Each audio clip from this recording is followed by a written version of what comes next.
Hello, thank you. All right, I'd like to bring this meeting back to order. I apologize. I apologize we had to jump into executive session real quick, but as promised, we were short. I need to make one additional item added to the agenda that I failed to bring up. So I'd like to reopen the approval of the agenda and add under old business the extension of the contract with Catherine Patton for an additional 120 days for web service help. So I move we accept the agenda as just updated at this time. That will be item E. I second it. Patty, D3. All right, so we have a motion and a second to amend the agenda one more time. All in favor? Thank you. All right.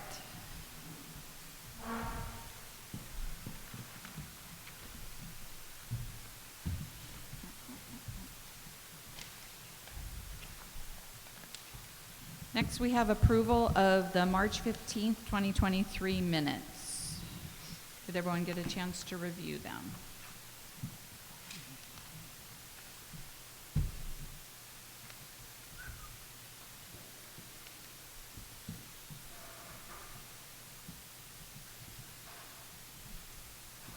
I'll entertain a motion. I move that we accept the Wednesday, March 15th, 2023 minutes as written. I'll second it, Jason, District 1. Thank you. All in favor? All opposed? Abstain? Abstain, D3. Thank you, Patty. All right, item number 7, President's Report. This past month has been a busy month with GM interviews, bookkeeper interviews, processing everyone's last-minute payments of the road assessments, and lots of work on the gravel roads. The 4th Avenue paving job between Cololi and Paradise has been completed. Civil construction has started on 4th between Paradise and Makuhu with grading to prepare for the paving as of yesterday. If you have road requests or if you have requests for any problems on roads or easements, the proper procedures is to call or stop by the office or submit an online road maintenance request through the HPPOA website. Submittals or posts through Facebook will not be seen by the office. We have heard from owners that they have had difficulty calling the office from landlines. We are aware of the issue and we have opened a ticket to get it resolved. Please call us from a cell phone if this continues to occur, or email the office and we will call you. We are open from 7:30 to 4 Monday through Friday. We continue to work on the mailbox project. We are addressing the property deed restriction issues and have been getting bids to determine the cost estimates on the project. Thanks everyone for your patience and support. We live in a great community and it's only getting better. I would now like to take this opportunity to introduce to you our new general manager.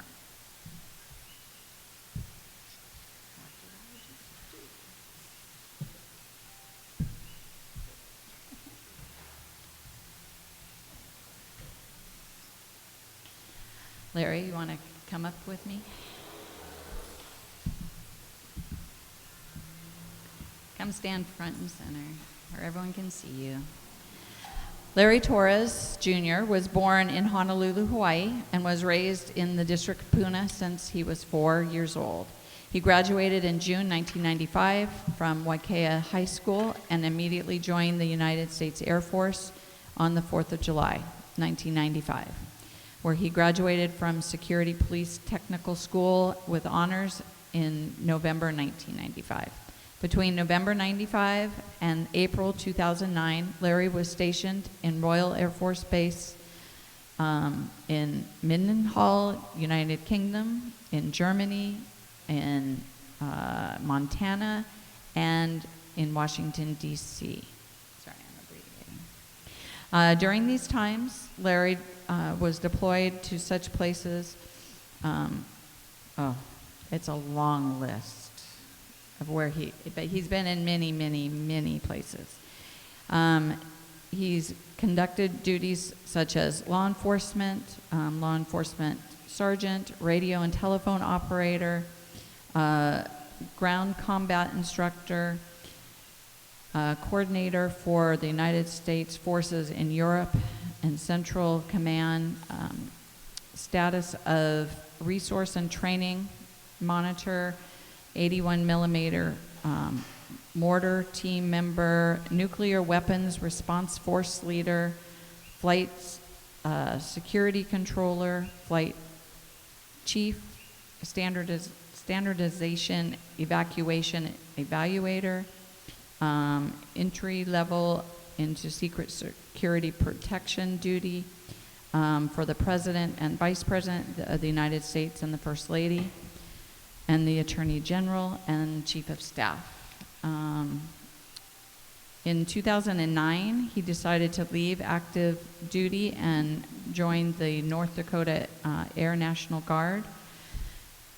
Here he held such duties as a non-commissioned officer in charge of training, status of resources, and training monitor, self-aid, care instructor, global strike commander, competition team leader, and inspection deficiencies, tracking, and corrective actions, first sergeant and superintendent of operations. On the 1st of October 2018, Larry retired from the U.S. Air Force as a senior master sergeant to raise his 2 children in Columbia Falls, Montana. In June of 2020, Larry and his family moved back to HPP so that they could be near to family and raise their children where he was from. So I'd like you all to give our new GM a nice warm welcome.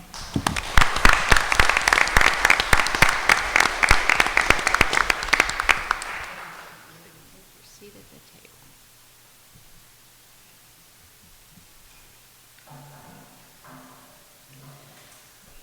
All right, moving on. Vice President's report.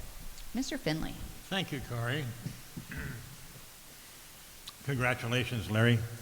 Glad to have you aboard. Well, I'm still on the same old things.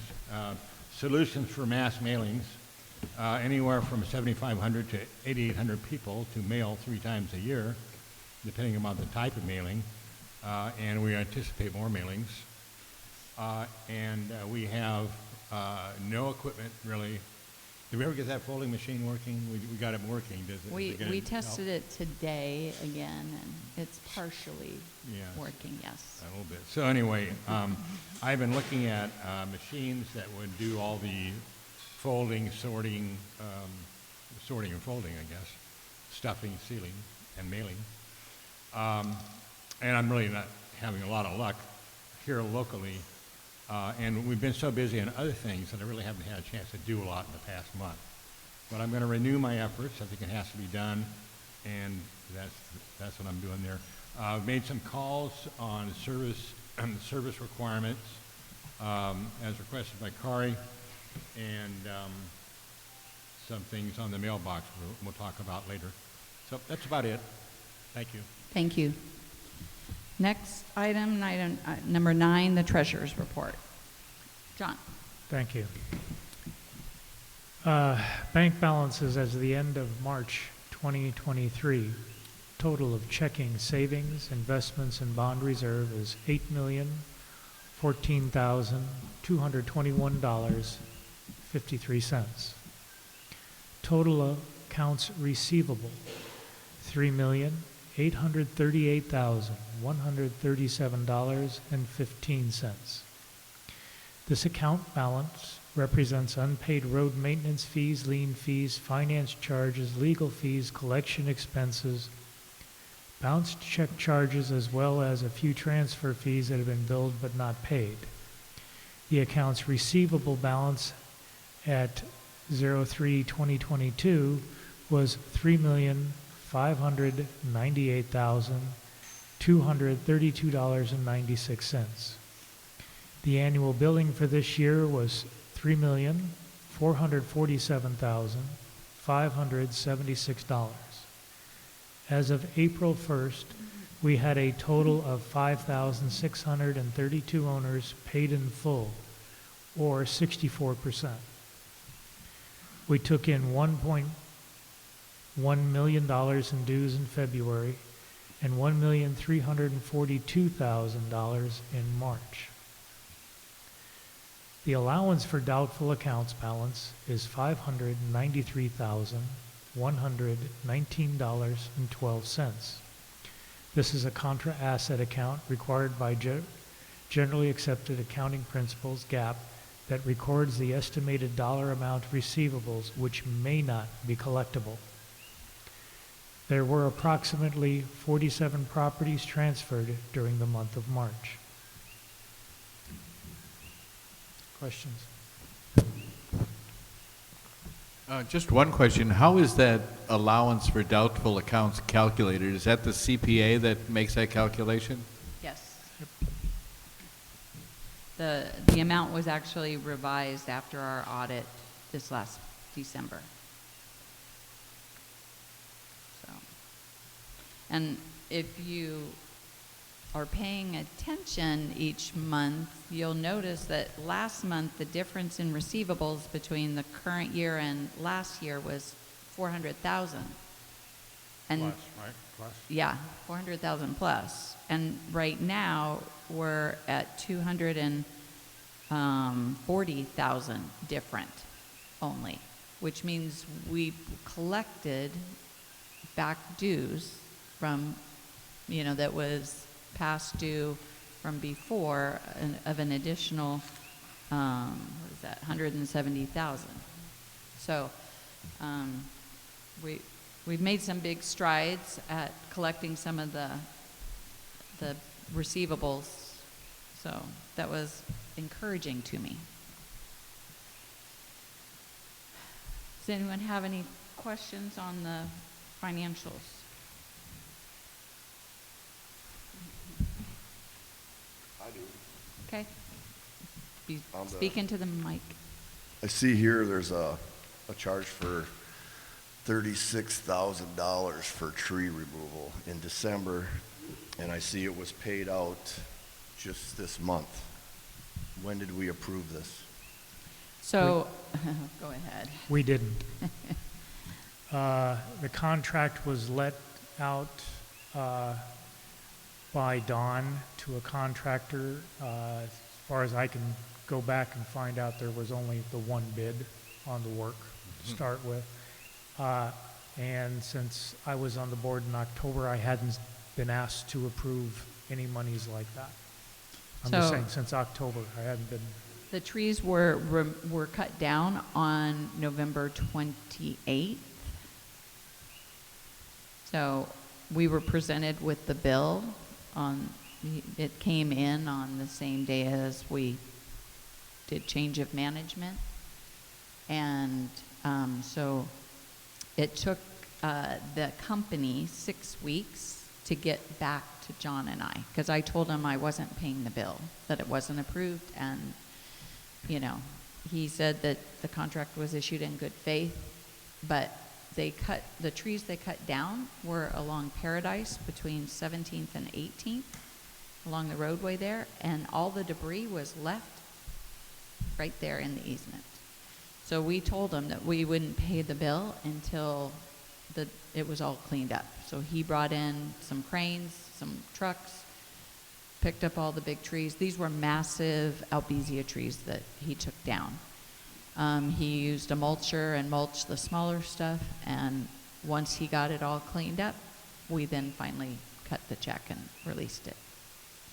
So but the bill was really from December. It was dated December 1st, so.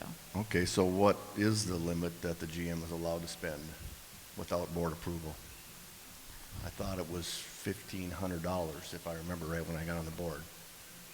So it was 1,500, and then Mr. Finley said that the board raised it to 10,000 in what, 2019 or 2017, yeah. 2017.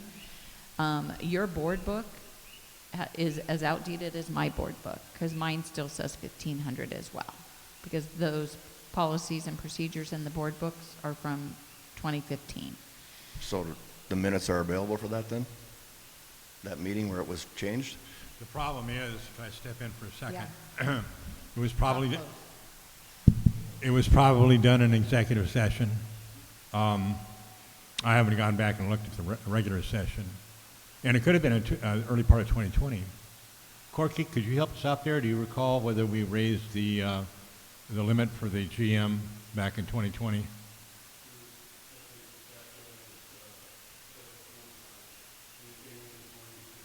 I'm sorry, what? 20. He thought it was 20,000. Oh, not no. 10.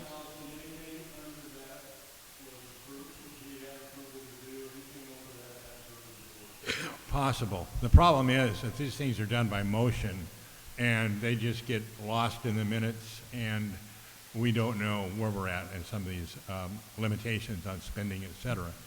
So it's something I think we're going to look into. Kari indicated Yeah, we're going to look I'd like to redo all of the policy so that they are up to date, and we'll get that approved by the board as the newest revision.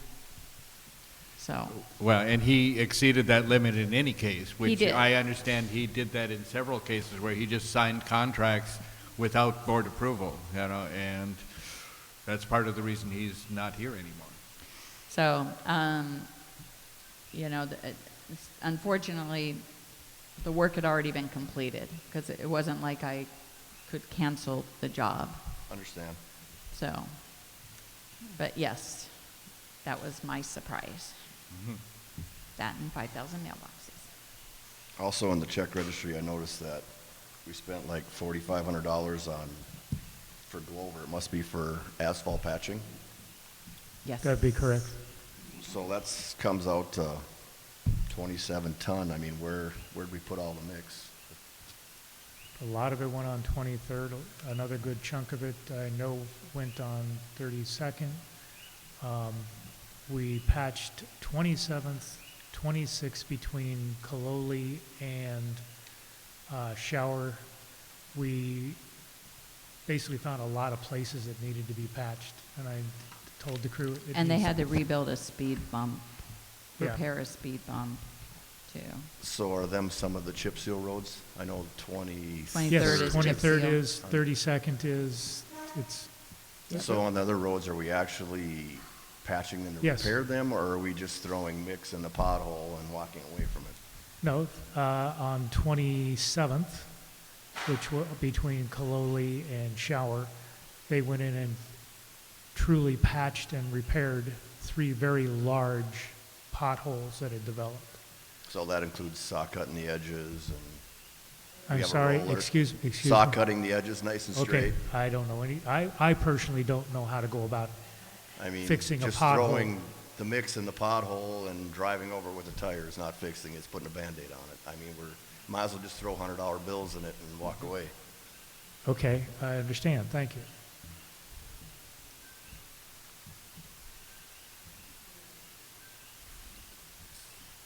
That's all I got. Okay. Anyone else have Oh, any? sorry, I got one more. Okay. Under the office, just says bad debt. Just kind of wondering what it is, $8,500 for March. So that was a foreclosure that that's what I kinda figured, finalized, but I just wanted and to we be- got wiped out. Just Yeah. wanted to be clear on it. Yeah, we do not wipe out any debt until the foreclosure procedure has been finalized through the courts.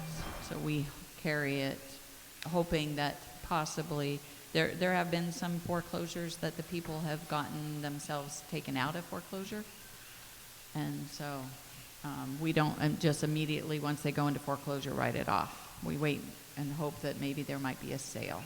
So that's us foreclosing, or that's them? No, Oh, that's the bank The foreclosing bank on it. foreclosing, yeah. And with foreclosures, we get wiped out.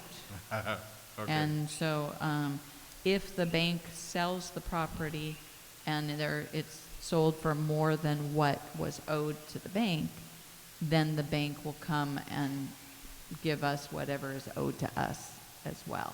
But that doesn't always happen.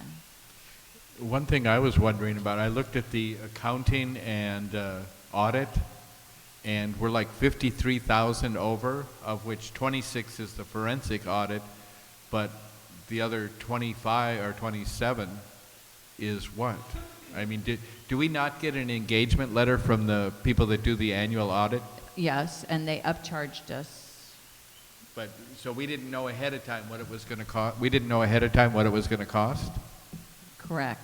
I mean, we knew what our contracted amount was. But And he just increased that? They increased it based on additional testing. They said because of the fact that the forensic analysis was inferring that there was fraud and theft going on. So that meant that they had to do additional testing, which added to their costs. And that They was claim probably... they still lost $20,000 in the deal. Okay. But that's in the engagement letter that they can do that if it's required. I never saw the engagement letter. The audit letter was done 3 years ago.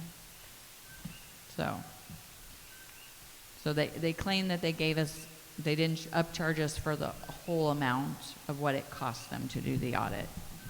But they released us from any further audits. So, anything else? Oh, by the way, I just wanted to say thanks for fixing the profit and loss, so it has the titles on every page. I don't have to keep looking back to the front page. You're to see- welcome. I have a question. What is the child support? That's probably a deduction.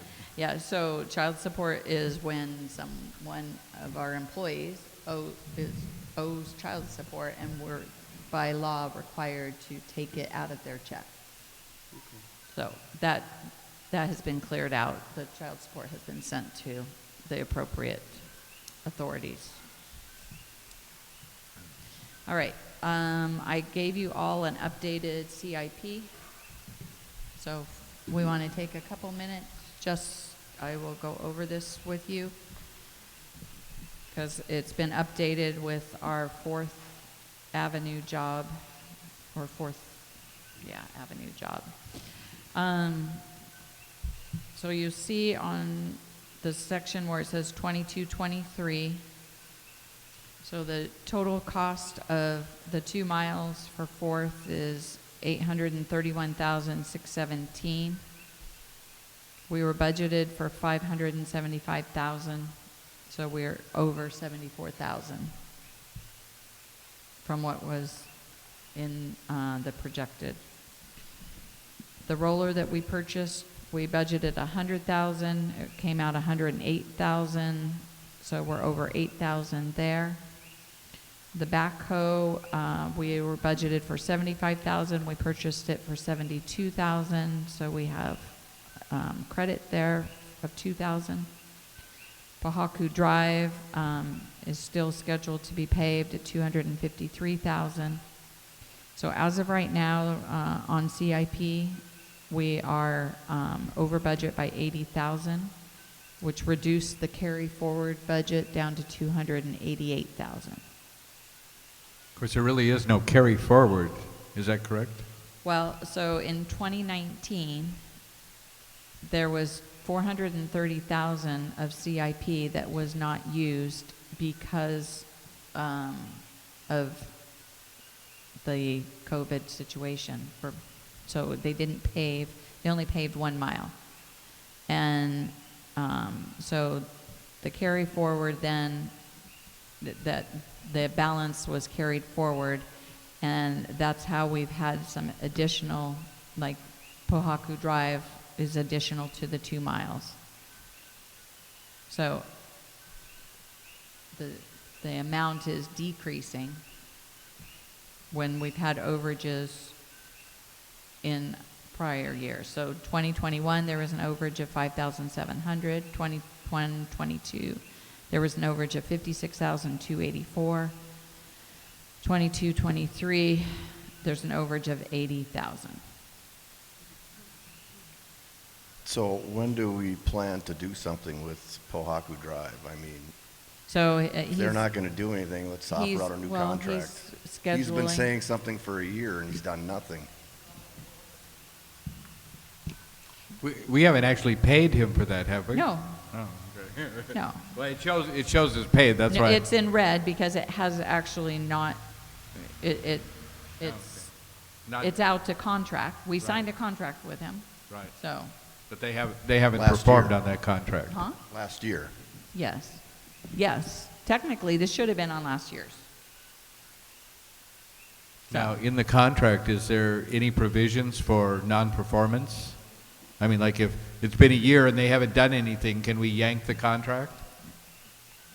We could. And asphalt prices and all the other costs have gone up tremendously since then. So we could rebid it and pay a whole lot more and have the same problem that they can't get the state to agree to the road closures. Have we To get checked the with the job. state or is that just what he's telling us? Have I personally checked with the state? No, Jason. I haven't. understand that, and I know we've been, general manager's been, in and out, and we got John in. I mean, he's got a lot on his plate, but is this something we should be doing? Is maybe he's just giving us a line of BS? Corey, is there a stipulation that he cannot increase his bill to us? Yes, he's under contract for that amount. Okay. So, yeah, I mean, it is a private road, right? it is, but it goes into a highway. But it's our road from the setback. But Correct. there's, what do you call it, the sensors? Yeah, that's in their easement. Right. After, that's all paved nice. Right. I mean, we're not going to touch that.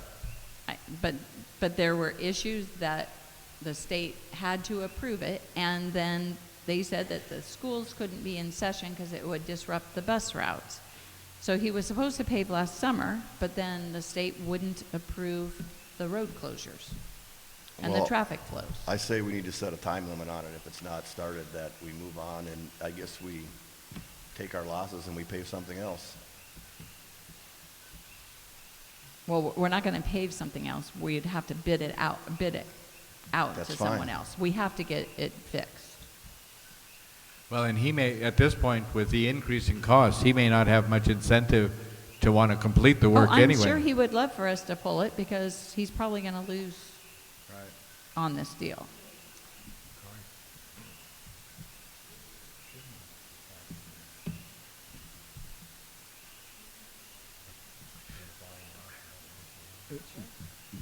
I think we really should check with the state and see if what he's telling us is true. Okay. You know, that he's not getting the approvals that he needs to complete the job. That's what we have to do. We've got to contact, and the GM, new GM can probably do this for us. Go through the authorities, both county and state, I believe, are involved. We have some bus routes that were thrown up as a reason that, we can't pay because of the routing. Bus routing is an issue. I think that's the county. So I would encourage that to happen, that the GM directly contact who's involved, find out, and go and find out what the problem is officially, and not just listen to civil. Yeah, I mean, because there's lots of traffic plans out there to move traffic around and keep them flowing through. I mean, it was all in the contract what he needed to do, so. Okay. So we will have Larry reach out and find out what the issues are that has caused the holdup. Okay. Okay. Any other questions on the CIP report? All right.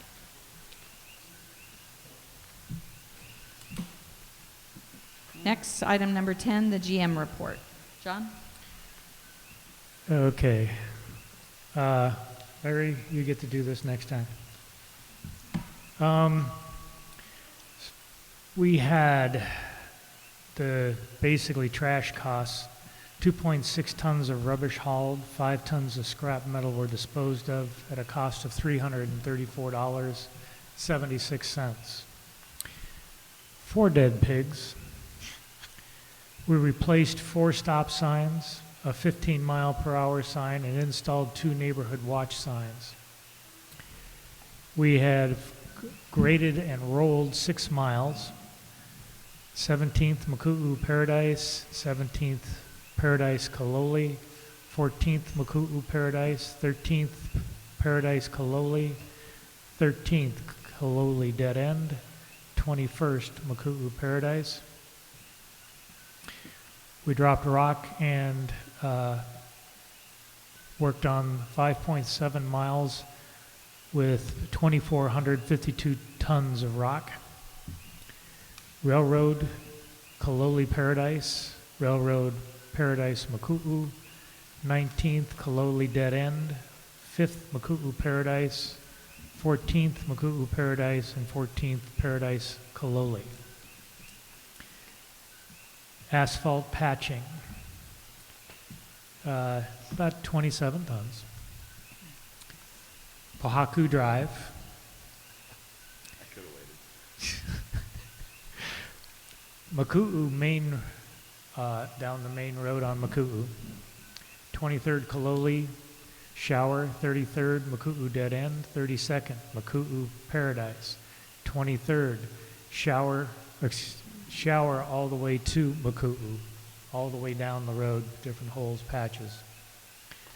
25th Paradise and Maku'u, 26th Paradise and Kaloli, 23rd Kaloli Shower, 26th Paradise Maku'u, 28th Kaloli Paradise, 28th Kaloli, basically had on 28th, basically to repair the area for a speed bump repair. It's a lot of work, and so the sidearm mower is working. It's way back up the subdivision. When I wrote this, it was on 12th. Right now, it is on 14th. It is also taking a break and starting to go up and down the main roads, cutting the grass along there.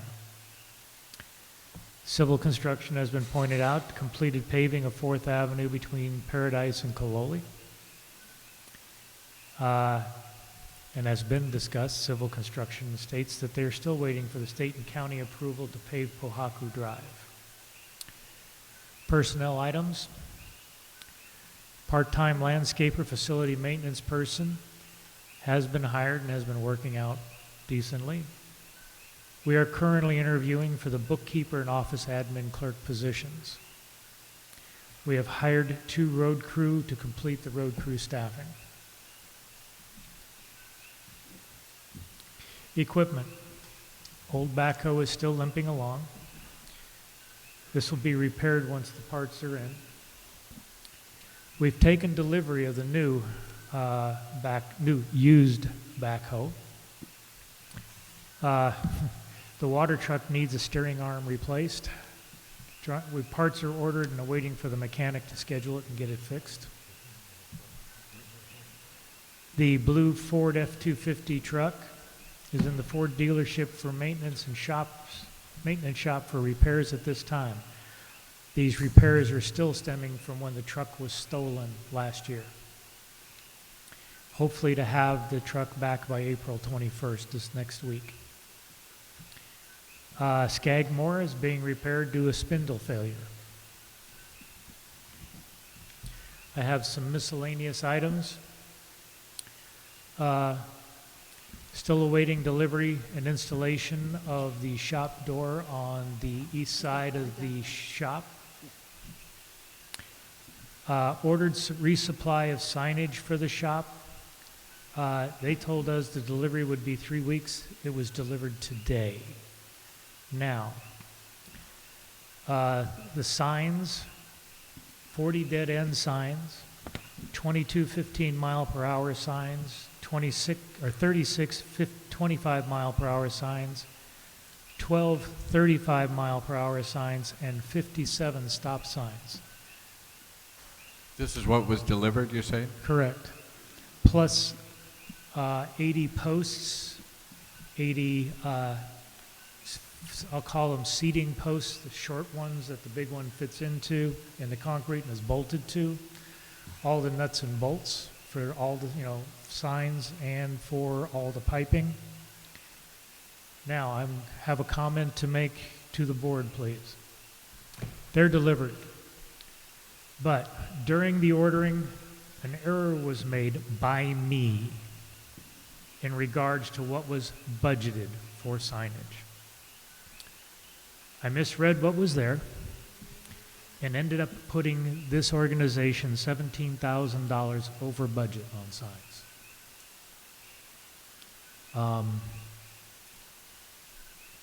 And I do apologize. What item was that again? Signage. Signs. The signs. Sign. And that is the GM report for this meeting. So when they go to install them new signs, are they actually gonna install them properly and not like the ones out on Paradise? They're actually gonna hammer in the hole 30 inches and put the base in and cement it in and then put the sign on top, not put it 6 inches in the ground and pour the concrete on top of it? Yes. They've already been advised of the correct way to put them in. I mean, because we do have money in our budget for training, it says here, for personnel, like $6,000. So, I mean, there's got to be videos and they know the right height and where to place them. And how many guys do we have now on the road crew? 8. 8? And that's their max head count. When putting the rock on the road, who orders the material for the road? You or the supervisor that's out there? The supervisor that's out there, I do not. Leastwise, I haven't. And we're confident all that goes on the roads?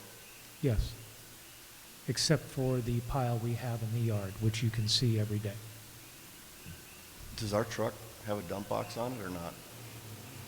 Do we have any more trucks with a dump box? Yes, we have a International with a dump box.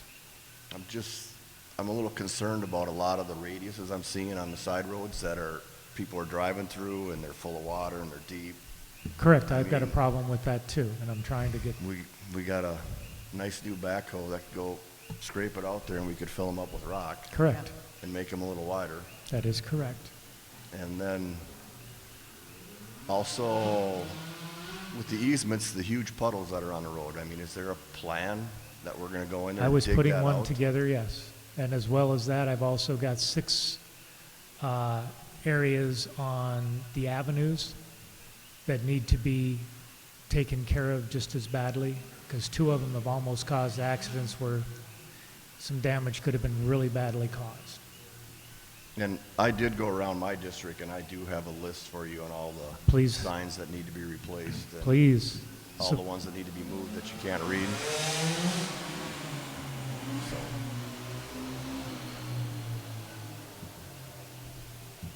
Jeff?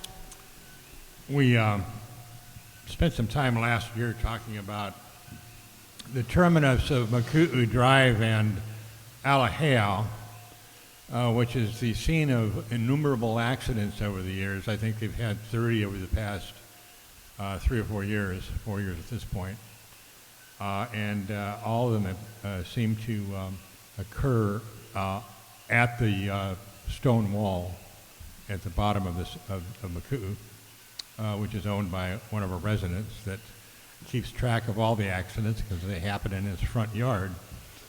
There have been fractures, serious injuries, no deaths. And we tried to mitigate the safety issues there by putting in a flashing stop sign a few months ago, and of course it was stolen. John had a new stop sign, regular stop sign installed.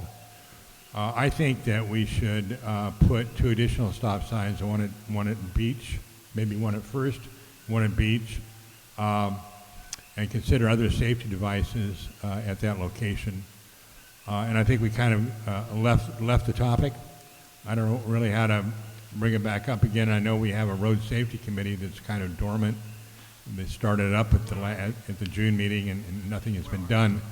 But maybe somebody will show up for the Road Safety Committee under committee reports and tell us what they're doing. But I would recommend to them that they seriously look at not only Maku'u, with the terminus of Paradise and the terminus at Kaloli, because it's not a good situation from a liability standpoint and from a human safety standpoint, that we have these intersections basically unprotected. Thank you. I do have one more question, sorry. No, go right ahead. Just about looking on here about the hydraulic oil and grease. You know, I see that there's money in July, August, September, October, and then it goes blank. Is that just because we have such a huge supply of it, we're not buying it anymore, or did we stop greasing and oil changes? No, we had a supply, from what I can see, they had a supply built up. You'll be seeing it come in though. They've had a couple of very large hydraulic leaks. They've had to replace some hoses, which would show up probably on your check register. So yes, it'll be coming back. They didn't have the issue, but I go out there and I watch them grease their equipment. I was just wondering, because like I said, it just went blank. Right, for 5 understood. months. I'm like, well,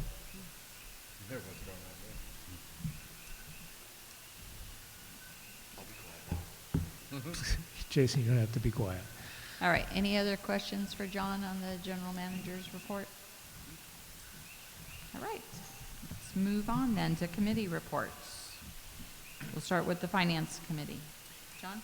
The Finance Committee has been meeting. We have gone through the P&L and the budget. We also reviewed an idea of paying off the bond, but that's not feasible. We are now going to start working on putting the budget together. Our next meeting is Friday. Thank you. Bylaws Committee. Alyssa? Hello. Good evening. For those of you who may not know me at this point, my name is Alyssa Hanshu, and I am the chair of the Bylaws Committee. We are finalizing work on Article 8, Board of Directors, Section 4 on nominations, and Section 5 on elections. We've also started to discuss Article 10, Section 1 on committees. We have also created an email address for the committee should people wish to submit ideas or ask us questions. That email is hppoa.blc, as in Bylaws Committee, @gmail.com. The intent of this email is that it will be handed over to whomever is the next chair. It is also tied to our shared documents we've been using to conduct our work. Our next meeting is next Wednesday, April 26th at 4 p.m. in the library. Thank you. You did say .com, right? Yes, gmail.com. What articles are you working on right now, you said? Right now, we're finalizing Article 8, which is the Board of Directors, Section 4 on nominations, and Section 5 on elections. And we've just started to discuss Article 10, Section 1 on committees. Thank you. Thank you. Any other questions? Has there been any discussion on doing the email deal that we're not supposed to do with the billing? I thought that was in the bylaws. We were trying to change that we could email out the bills If instead you of mailing. have ideas or suggestions of what should go, amendments, anything for that, I've started a parking lot list, so anybody who gives us ideas gets added to that list, and when we're ready for new content, we pull from it. This way, we always have a list of what needs work. So that's hppoa.blc@gmail.com. Correct.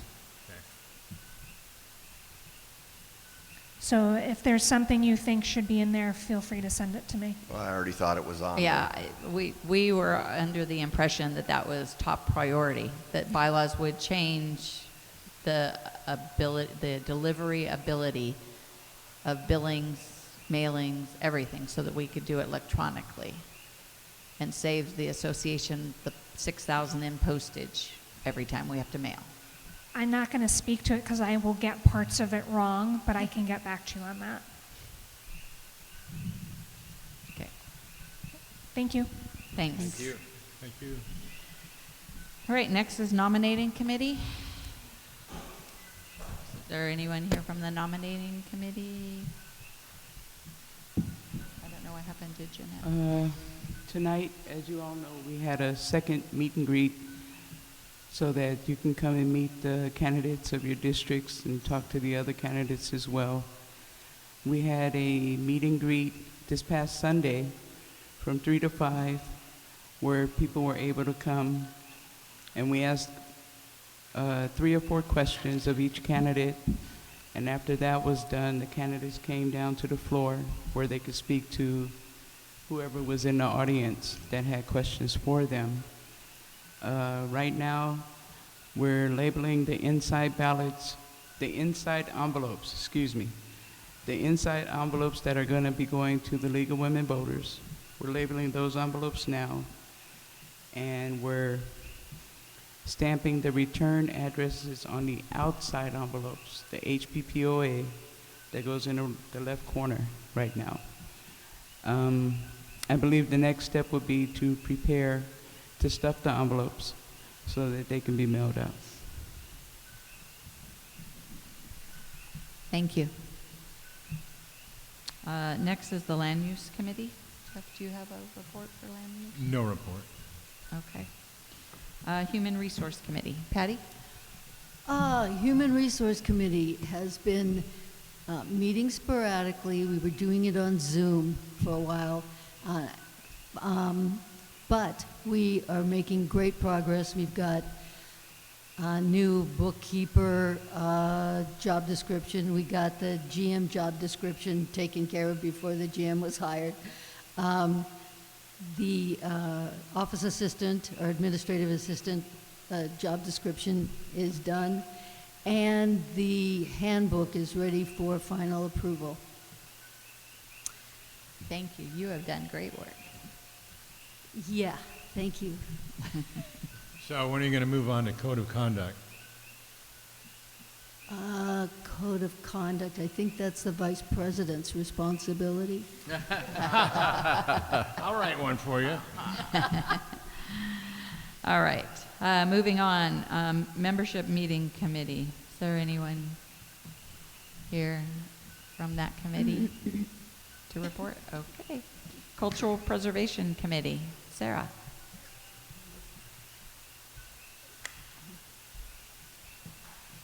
Good evening, everybody. Thank you all for being here. I'm going to read directly from what I wrote out, and then I'll give a copy to the recording secretary. Cultural Preservation Committee update 4/19/23. The April 8 meeting was attended by a small number of people with very large interest in the preservation site. A wide variety of materials, including maps and notes from all CPC meetups, were on display in the library. This lent itself to dozens of pertinent questions and answers. 2 of the attendees are Hawaiian study educators and owners in HPP.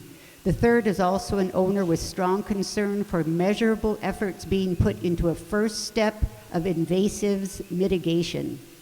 At this time, it is important for the CPC and interested volunteers to have access to the site for the purposes of 1, building an educated volunteer group whose ties to the land will allow for continued stewardship, and 2, training volunteers in invasives mitigation and doing that work. Please grant us that access. Sarah Kay, Cultural Preservation Committee Chair. Do you want like a range of time, or do you want specific dates approved for doing the invasive mitigation? I would like there to be basically an open ticket, because the extent of the invasives is so extensive that it's important that we get to the things as soon as we can, especially like, for instance, right now, the autograph trees have dropped their pods, and seedlings throughout the area there are probably about 2.5 inches high. And it's a good idea to grab out as many as we can when they're that small, and different species will drop their seeds, will plant their babies at various times. So sort of an open-ended thing, because also we have to consider weather, so specific dates becomes an issue. Okay. Although possibly we could say maybe weekends, any weekend kind of thing. Okay. So Now, is this all on land that owned by HPP? It is. this is land owned by HPPOA. Now, Yes. what are your parameters for clearing invasive? Perimeter parameters? Yeah. I don't quite get what Well, you mean. we know according to 2 archaeological studies that we're looking at 5 to 6 acres of artifact No. land. No. At least the most recent. Well, the 2 archaeological studies I reviewed, the one in 1983, I believe.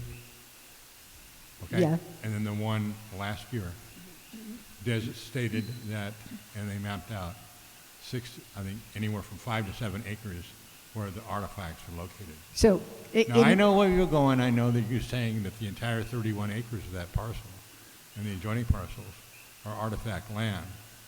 But there's a question in my mind, and it would be determinative as to how much we're going to invest in clearing.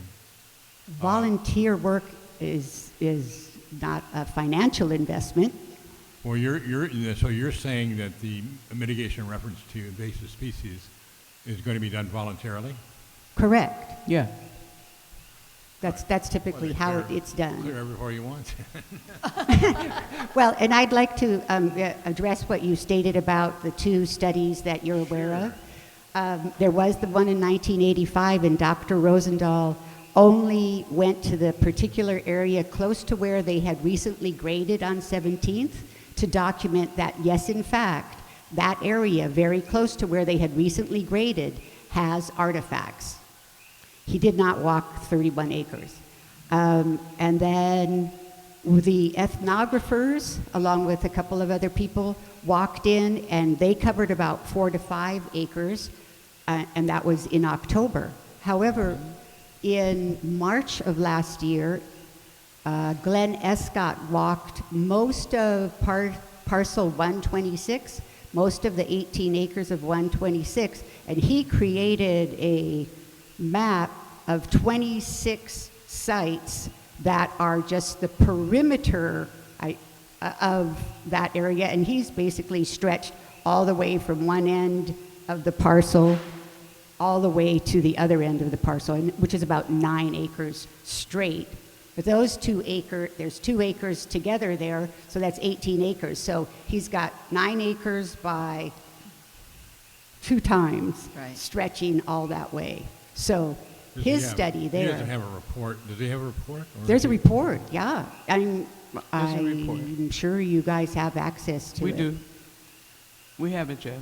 There's You sent it to KMZ, me. there's a KMZ file that shows all 26 points, and he has maps in that study. It's about, I think that particular one is only about 6 pages long,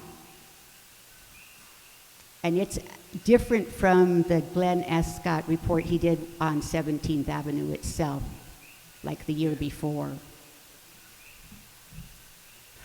Did you sent that to us, right? I got it from you guys.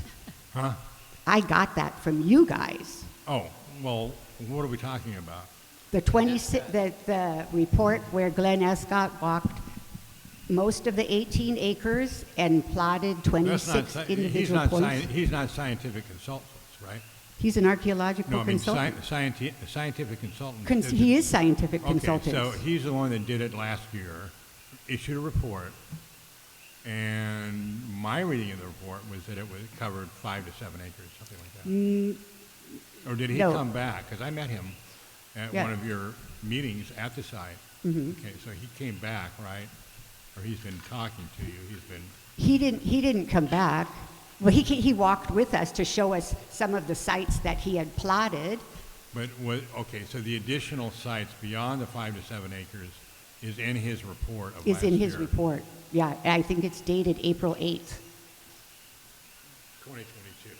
2022. All right. Sarah, Thank you. Sarah, Yes. isn't that the same report that he did that the board paid for? Yeah, that was a $3,200 survey. Or it was what we referred Right, to as the yeah. $3,200 survey. So So yes, you guys Sarah, paid for that. if the board was to grant you 90 days of free access to go in to work on your eradications, Our or mitigation. your mitigations, not I wish we could eradications. eradicate. Well, you Yeah. might want to eradicate Yeah. some things too, but, Well, that would be a wonderful start. okay. And Mm-hmm. Yeah. then we can address at the 90-day point Sure. need for Sounds good. extension. Sounds good. All right. I'd like to make a motion that we give Sarah her 90-day period beginning this Saturday, This Saturday. and Sounds you good. have 90 days from that point, at which, before that 90 days is up, come back, tell us how you're doing so that we can Oh, decide. absolutely. It's- We will keep you closely Okay. posted. Yeah. Now, are we going to need waivers for people working on the property? We've done that all along, and so I would Yeah. assume so because. Well, I that mean, you they would be just- gathering the waivers, I have the right? waivers. I have waivers. Okay, Mhm. all right.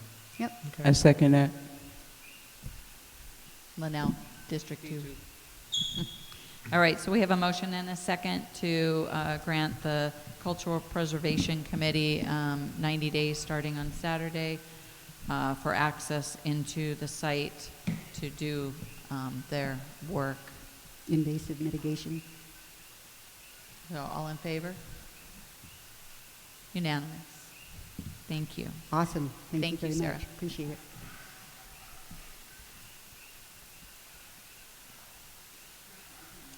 All right, next is a report from the Road Safety and Pathways Committee. Is there anyone here from there? Good evening. My name is James Tanaka. The HPPOA Road Safety and Path Committee date for 4/23, location HPP Pavilion, President meeting, Maylene, Stillwell, Bruce, Derek, Barbara Magner, Kathy Gibbs, Chuck Coaster, myself, James H. Tanaka. Absent was Kurt Brewer. Meeting called to order by Maylene Stillwell at 2:07 p.m., ended at 2:56 p.m. Agenda distributed by, no agenda was made. Minutes from last meeting distributed by Kathy Gibbs. Roll call done. We have a quorum. Meeting called to order by Maylene Stillwell. We were unable to set up Zoom for Kurt Brewer. Minutes from 3:24 to 23 were reviewed and approved. No agenda. Bruce, Derek has agreed to make the agenda for the next meeting and ask for input. Bruce Derek gave all members equipment needed to assess the stop signs. Bruce Derek went over the instruction sheet used to write our assessments of the stop signs, assignments made. Bruce Derek will assess the stop signs on Pohaku Circle, Shower, Kalole, from the top of 16th. Maylene Stillwell will assess Kalole Point. Barbara Magner and Kathy Gibb will assess Paradise Drive from the ocean up. Myself will assess Makuu Drive. Chuck Coaster has never attended meetings with this committee, so he was unanimously voted off. Maylene Stillwell will notify him. Plan of action. Now, one, drop off assignments once completed. Two, invite new general manager to our meeting to discuss what we are doing and get feedback. We'll be waiting for, working with you. Finish road safety policy. Finish the HPP pathway master plan that was already started from the previous committee that was working on it. Road easements need to be graded so rainwater can drain off and so it is safe to pull off the road in an emergency. Meeting adjourned at 2:56 p.m. Well, thank you. I When- apologize earlier for saying that you were moribund or dormant. You're not, but I haven't seen any minutes. Have you sent your minutes in to the office for to place on the website? Oh. Well, I haven't seen them. No. Okay, that'd be great if you can get them in, yeah. And anybody else at any of the other committees, I think some of them are running behind on minutes. Thanks a lot, my man. Your next meeting will be when? That would be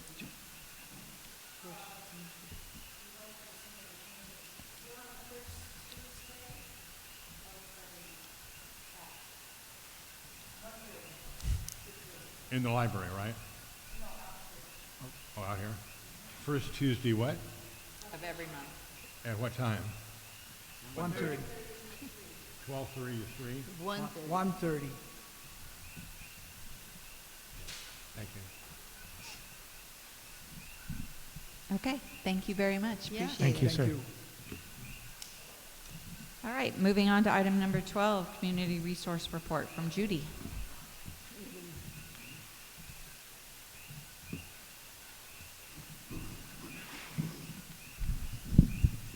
Aloha. Aloha. Good to see everyone, and to talk with our new candidates too, and meet our new general manager. It's great to hear how qualified he is too. All right, so I wanted to review all the things that we do in our community that are free to our residents, and try to do what we can to help. We have our Hawaiian Paradise Park Neighborhood Watch meeting the first Saturday at 9 o'clock. We also sponsor our emergency radio team, and we also have a CERT team in our community that would help if there is a disaster. I wanted to share with our board the report that we got from our Armadillo, which is the county monitor for speed,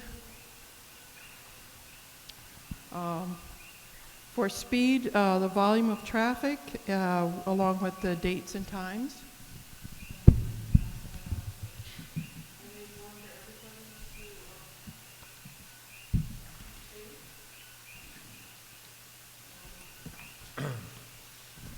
Armadillo was set up at the fire station on Paradise Drive, which is actually on 21st. So this won't be a full report for the entirety of traffic, but it was pretty interesting to see how much traffic we actually get.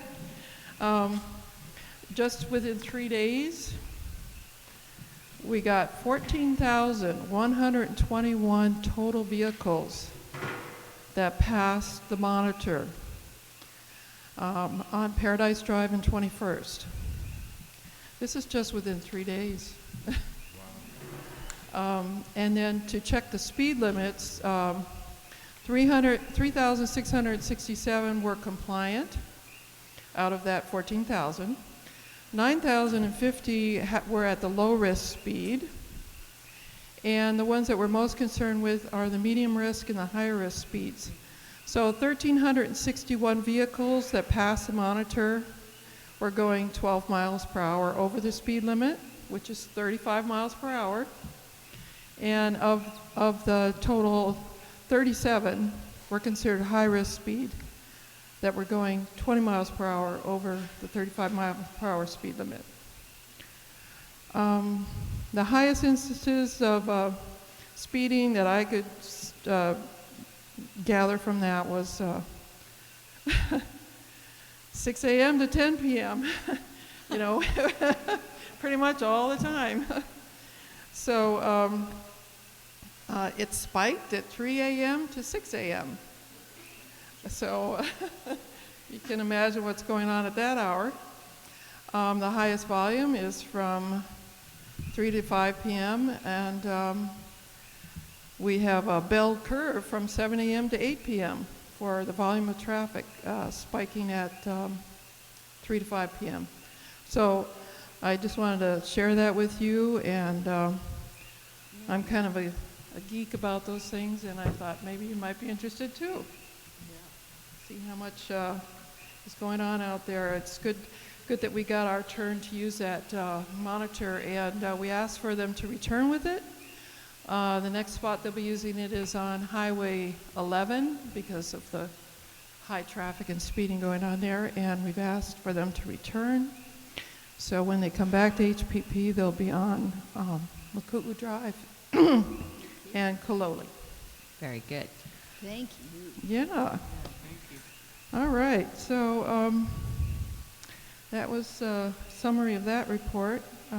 We also have our swap meet the second Saturday of every month. Just wanted to let you know that our last swap meet, we also included an Easter egg hunt.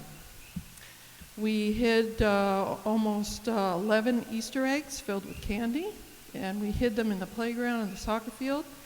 So whenever a small child came with their parent or grandparent, we told them the Easter Bunny had been here. They're hiding somewhere in this area, in that area. And so they had a lot of fun. We have our food pantry the fourth Tuesday of every month at 1 o'clock. We service 500 residents. Last month we gave away free bags of food, produce, clothing, and toys this time to families in need. People need to fill out a one-page application form and to qualify by their income. So that's a summary of some of the things we did. And thank you very much. Your next class, what will the topic be? Yeah, we have a class coming up. So the third Saturday of this month, we have the plant identification and pests. And I also asked to include native plants, so I'm inviting our Cultural Preservation Committee to join us. And we'll learn more about our native plants that will grow here in our community. So that's the third Saturday at 9 o'clock. Thank you. Thank you. Didn't I see that you were nominated for an award at the membership meeting, and you won it, right? No, she was nominated. Yeah. It won't be awarded until the June meeting. Are you giving out a secret or something? Uh-oh. I'm ahead on something for a change. Well, thank you for that. I'm here to serve, and my ears are always open to what more we can do. So. I attended the rat lungworm class. It was extremely helpful and fascinating, and I wish you would do that one a little bit more frequently. I think that's very needed in this area. Yes, very much so. And we have so many new residents. It's good to keep repeating these classes. We have 4 classes that we rotate, so it's going to be a while before it comes back again, but we'll make sure to do it. Understood. All right. Thanks. Thank you. Thank you.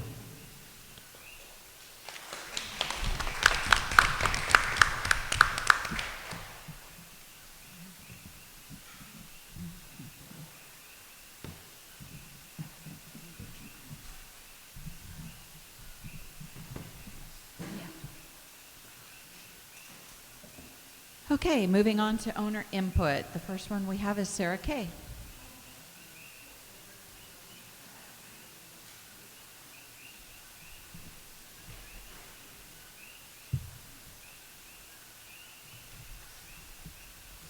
Hello again. I have a question about what line item on HPPOA financials is the $300 per sale of property. Where is that? And then what is that money used for? And since it came up earlier tonight about how many property transfers there were during the month, I did quick math, $14,100 worth of property transfers. So that's a tidy sum that I want to be sure that is the accounting for it is there and accurate. It is, and it goes to road income under transfer fees. Okay, under road. income And under to transfer date, fees. we have collected 115,000. Wow. Is that right? And when you say to date, we have collected to date For this, to date, for this For- fiscal year. for this from fiscal July, year, from yeah, July. July 1 Okay, till cool. now, Okay, cool. till the end of March. So is there an actual line number so I don't have to look at all these Yeah, it's tiny words? 4070. 407. Okay, cool. 4070. 4070. 4,070. Oh, there we go. It's right at the 4,070. beginning, right at the beginning of the, 4,070. Okay, thank you very much. Yeah. I appreciate that. Yep. All righty. Next, we have Patricia Rupert.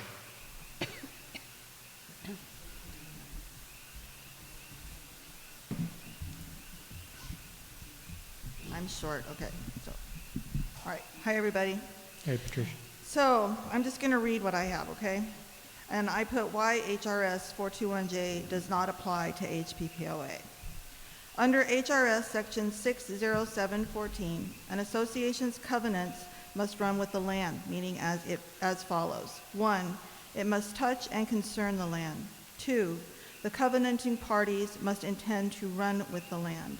3, there must be privity of estate.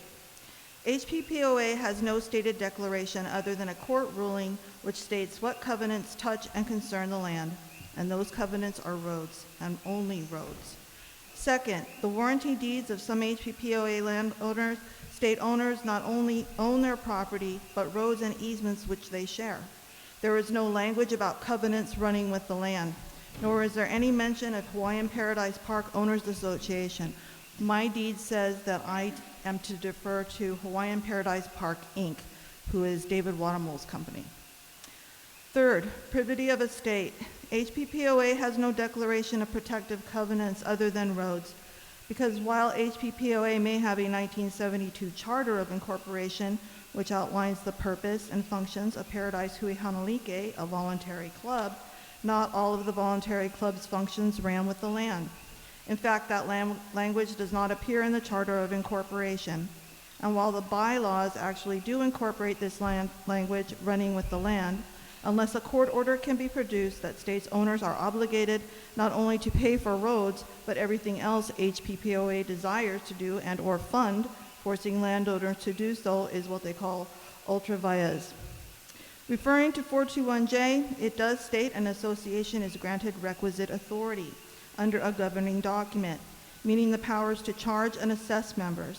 But while HPPOA bylaws address this, the Charter of Incorporation gives HPPOA no such power or authority. Roads are not even mentioned, as the charter was written for Paradise Hui Honolike, and owners who did not want to join Paradise Hui Honolike could not be forced to do so. As such, the reference to any donations, subscriptions, assessments, dues, or otherwise in the charter have nothing whatsoever to do with roads and would have applied to voluntary members and their interests, which would have been the activity center, the athletic field, etc. HPPOA is flawed, and its purposes are conflicted, which is the result of bad history and a rushed fix. To try to band-aid this by applying state law that truly does not apply would be an even bigger mistake. I respectfully ask that you read HPPOA history, research the Paradise Hui Honolike case, and think carefully about what you are doing. I called the court. All of this is, you cannot get it, it's on microfiche. This case went on for years and years and years. It is 9 volumes long. Each volume contains anywhere from 100 to 200 pages. It's $1 a page. So I'm just saying, I think you should research it. Thank you. Kathy Hollingsworth.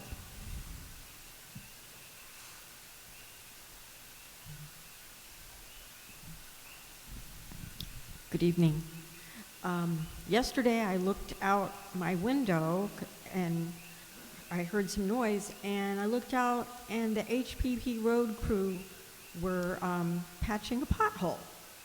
And I was actually in shock because in the past, I've called, bugged, took pictures, everything to get that pothole fixed. And so it took forever, a long time ago, to get it fixed. And this time I was just like, even though I heard people's tires going over it many times, I kept meaning to call, but I was really in shock. I didn't even call them this time, and they actually came and patched the pothole. So I just want to say thanks, because that was, I was actually shocked. And then an update, a couple months ago, I was talking about pigs that are invading. Luckily, I do have a pig hunter that comes periodically with dogs, and we're still trying to get the pigs, but they are walking the roads at night, the paved roads, and they are invading more people's property along our road. So if anybody has any more ideas, I am against hog stop, though. I've been researching that. I don't think that is healthy, since people, that's birth control for the male pigs. And if people are eating those pigs, I think that's questionable, the safety. Anyway, okay, thank you. Thanks. Thank you. Tanya.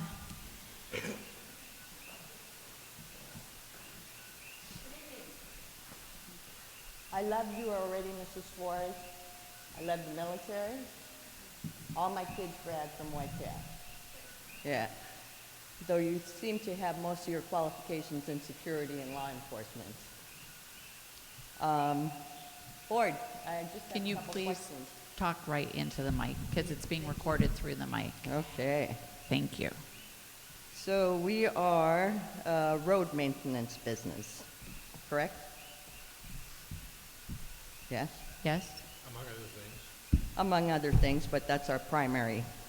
Do any of you board directors, or even the new GM, do you have any idea of how many tons of base force it takes to cover 1 mile of roadway at 24 feet wide and 2 inches thick?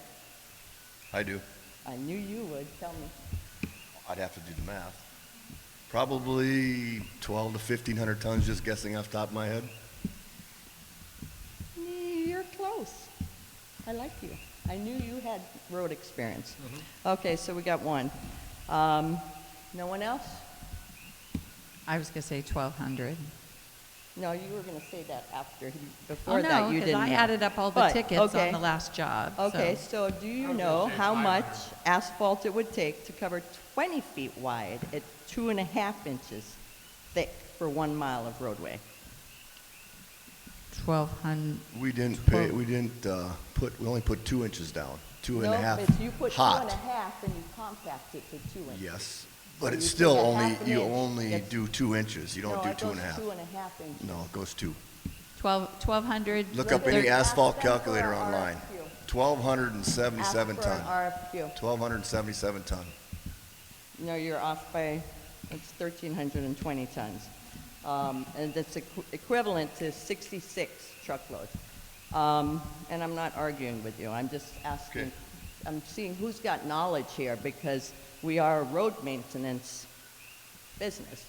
And you guys are making the decisions according to our roads and our minings. And so I just wanted to know. So who do you have that is qualified, that's going to look at quarry tags and verify what you got? Because there's 2.5 inches of base course put down on a road before paving. You shouldn't be seeing red cinder on it. Tanya, you have to talk into the mic. Sorry. So I'm curious who had the knowledge. But I think I watched the road and I had the same questions as that. We looked over the tickets that he did turn in, and then he submitted other tickets that I questioned, but there's not much we can really do about it because he submitted. Don't get me wrong. I'm not concentrating on just the paving project. I'm saying you as a board are managing our funds on a road maintenance business. So I would just Sorry, I used your question time. as to, do you understand aggregate, the difference in weight, the difference in a super dump truck and the PUC rates and Let me the costs? let me ask you a question. I don't know about asphalt paving and what the requirements are for base course. I'm learning. But what about just from a maintenance purpose? For maintenance purpose? What is your estimate for the amount of base course that should be applied to Every a 1 road mile? is going to be different. Well, let's say 1 mile. Every road is going to be different. Well, you don't have an Because, let me explain why. How about, wait, I know that, but how about an average? An average? Yeah, You can't. I'm curious. You 500 tons? are you wanting my answer? Yeah. You cannot take every single road and say 500 tons. Each road has its own topography. Then how are we that supposed to it know? washes away so much in our rains. How Some of are them- we Some of supposed them do great, How are some we of them supposed to don't. know? If you don't know, how are we supposed to know? Because you're supposed to manage it. But you're a road I'm not person. managing it, But you're a am road I? person. Don't you have an answer for me? I do have an answer for you, and I I've haven't heard given an you answer. I haven't heard an the answer yet. logical answer. You All right. can't give me one. Thank you, don't know Tanya. either. All right. But also, don't we do a study of projects, what each section of road cost us to grade or pave? We have to find all the paperwork on that and then go back and figure it out. Yeah, we could do that. Oh, okay, but we're not doing that. This is our first road. Okay. And Tanya, I think we'd be hard pressed to find nine board members that had road experience that live here in HPP in 9 different districts. Just saying. We're very blessed that we have one road person. You just said, why, how much do you all know? And so I'm just saying, okay.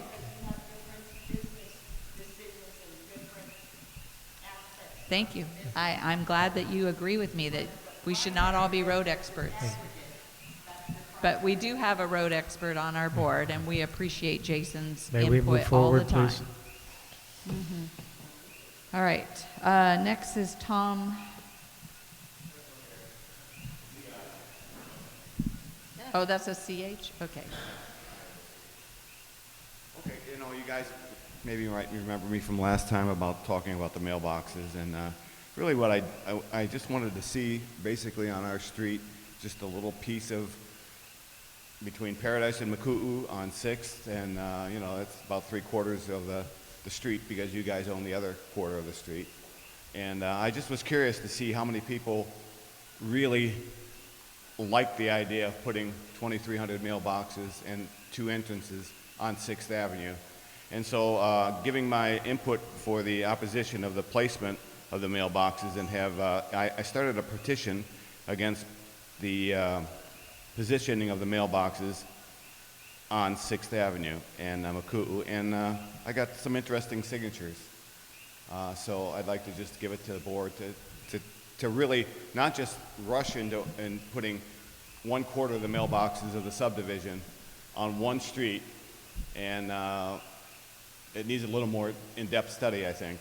And I think that if there was a way to just go up to everybody's house and ask for their input, we could find out a lot more than just the little. I only came across 3 houses on the block that didn't sign the petition. So, and the other ones I couldn't get into the door. So there was probably maybe 6.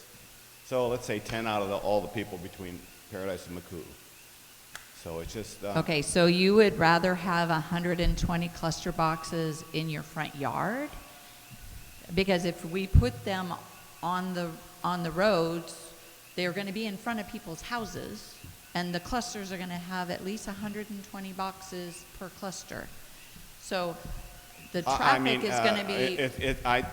I think it would, I don't think a lot of the people So- want to drive so- 10 streets to a mailbox. Right. It's not my job to do that. And it should be more research than putting 2,300 mailboxes in the entrance on 6th Avenue. And I told you this last time. So all I'm just saying, it needs to be researched a little better than what I think that, and most of the people agree with this. I don't have an answer I'm not for going to it. argue with you. Okay, I'll yeah. talk about it during the mailbox update. Okay, and I'll just leave this with whatever you have, and you Okay. can contact anybody. You can. Thank you. Thank you. Let me ask you this. If we were to put an elementary school on 6th and Makuu that had maybe 2,000 students attending every day, would you be opposed to that? Probably, depending on how that traffic's going to be handled. I see the traffic every morning, and I'm sure, if you live down that street, I am pretty sure that you wouldn't like it either. Okay? Let's just put it that way. It's got to be well thought out, and it's got to be well thought out for the traffic. If it were a school, it would have to go somewhere. Right. And if it's not on your block, it'll be on somebody else's block. Right. And I think, well, okay, yeah, I understand that, but let's put it in front of your house. We know what the options are. Okay, that's right. Let's put it in front of your house and see how you like it. That's Okay. all I'm asking. Just Thank you, Tom. Get some feedback. Thank you. All right, moving on. Item 14A, we have the approval of the employee handbook. So, Okay, I would like to speak towards that. go ahead. There have been some mostly minor corrections, some spelling, punctuation that on page 1, a couple on page 6 and 7, just mostly spelling errors. There is one question that I would like resolved, and it says, it's on page 8 for pay policy for exempt employees. And it just says, and it's in regard to improper deductions, so it's not a specific employee. And the question is, it says, if an employee believes that an improper deduction has been made, the employee should immediately report it to the board of directors for prompt investigation. I believe that should be changed to the general manager. I agree.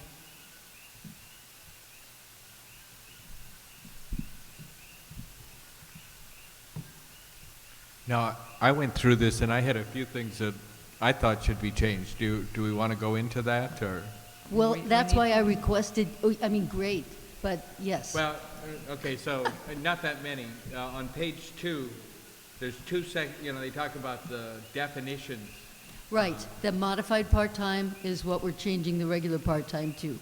Regular Okay, so part-time. the second one, that's already been addressed. Yes. Yeah. Okay. So there's two regular Thank you. part-times listed. One will be called a modified part-time, which will be less than 20 hours per week. The other is a regular part-time, which is 20 to 40 hours. All right, Yeah. so that has been addressed. Thank you. The other thing, now I don't know, there's maybe some reason that it's not, but eligibility for employment, it says you have to provide some documents to prove, but they don't say what documents. Those documents are on the I-9 instructions. It's listed later under the, that's the document that they're talking about. And that's why I made a reference to it, that you could, let's see, which page is that? You know which page in particular, because I did. Okay, well, I think John kind of answered that question. It's on the I-9 form, so it doesn't Right. need to be in the handbook. Exactly. Correct.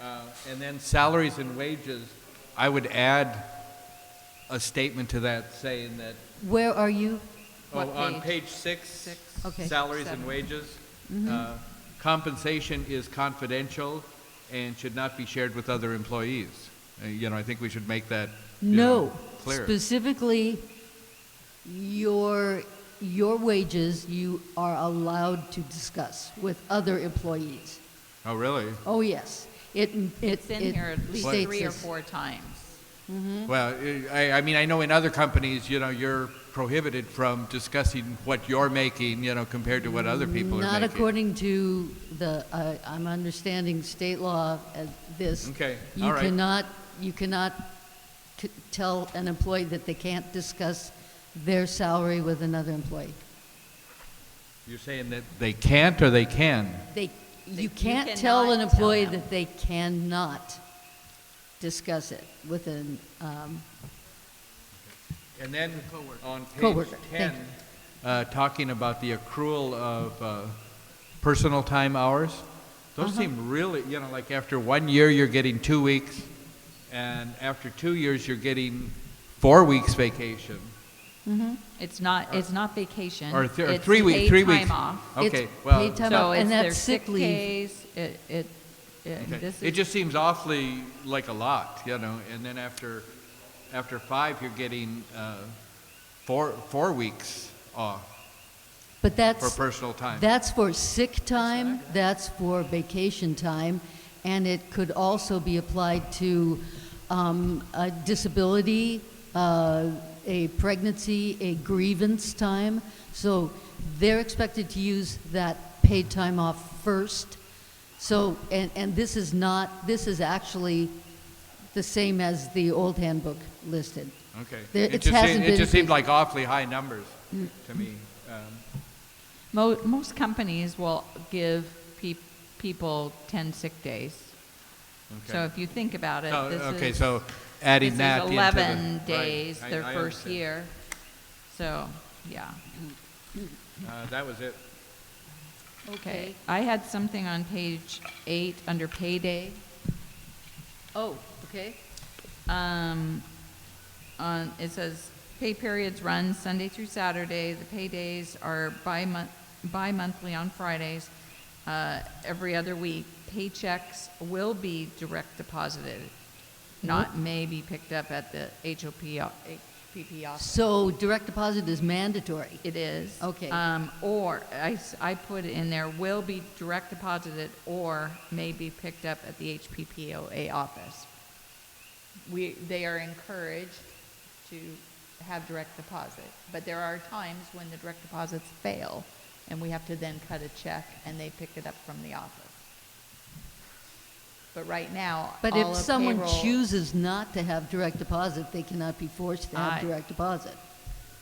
I believe that the payroll company that we utilize requires direct deposit. I think that's maybe a problem, you know, because, I mean, there might be some people who don't have a bank account. Don't have a bank account, yes. So, well, that's why I said will be direct deposited or may be picked up at the HPPO office. So it gives a choice. But the way this reads, you're saying that all the checks are going to be picked up at the HPPOA office. No, it doesn't say checks will be It picked says up at the paychecks HPPOA may be office. picked up at the HPPOA office. And then the next paragraph down is about direct deposit. What's this under? I don't have a printed copy with page numbers, I just have it on my phone. So which, It It's under could be- payday. payday? Okay. Yeah. All right. So I just felt that that should be added because their paychecks are going to be direct deposited or they will be able to pick them up at the office. We So- can So include, that would say that direct deposit is not mandated. Right. I mean, but Okay. And I'm not sure we can really mandate it, you know, without being, I don't believe you could. Our payroll company may mandate it, but I don't believe that, Actually, our pay company doesn't require it, they highly encourage it. If something happens where there is none, they send back to us what we have to write a check out for. so how would you like this phrased then? Direct deposit is encouraged, but checks may be picked up at the HPP office.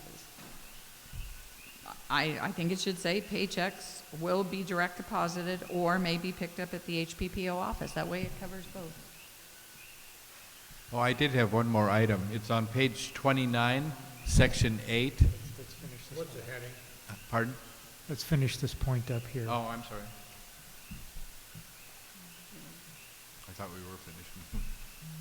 Okay, I will change that to direct deposit will be, or paychecks will be direct deposited or may be picked up in the HPP office. Okay, thanks.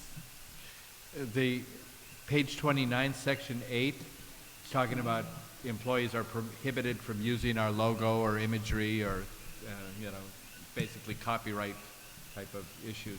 But it says optional. I'm not sure why that section would be optional. It's on page 29, section 8. I think that was part of the original That was template we the- used, and yeah. we never took it out. Yeah. Well, I would suggest taking out the word optional. Yes. Agreed. Got it. Yeah, it's I don't see it. not there. It's not in the final pack. Okay. Okay, good.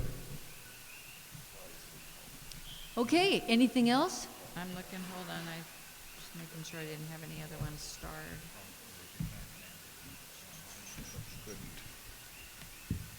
Is there any, under drug testing, and again, I don't have page numbers on what I've got here, but under drug testing, is there any exemption for the use Your of mic, Jeff. I can't hear you. Yes.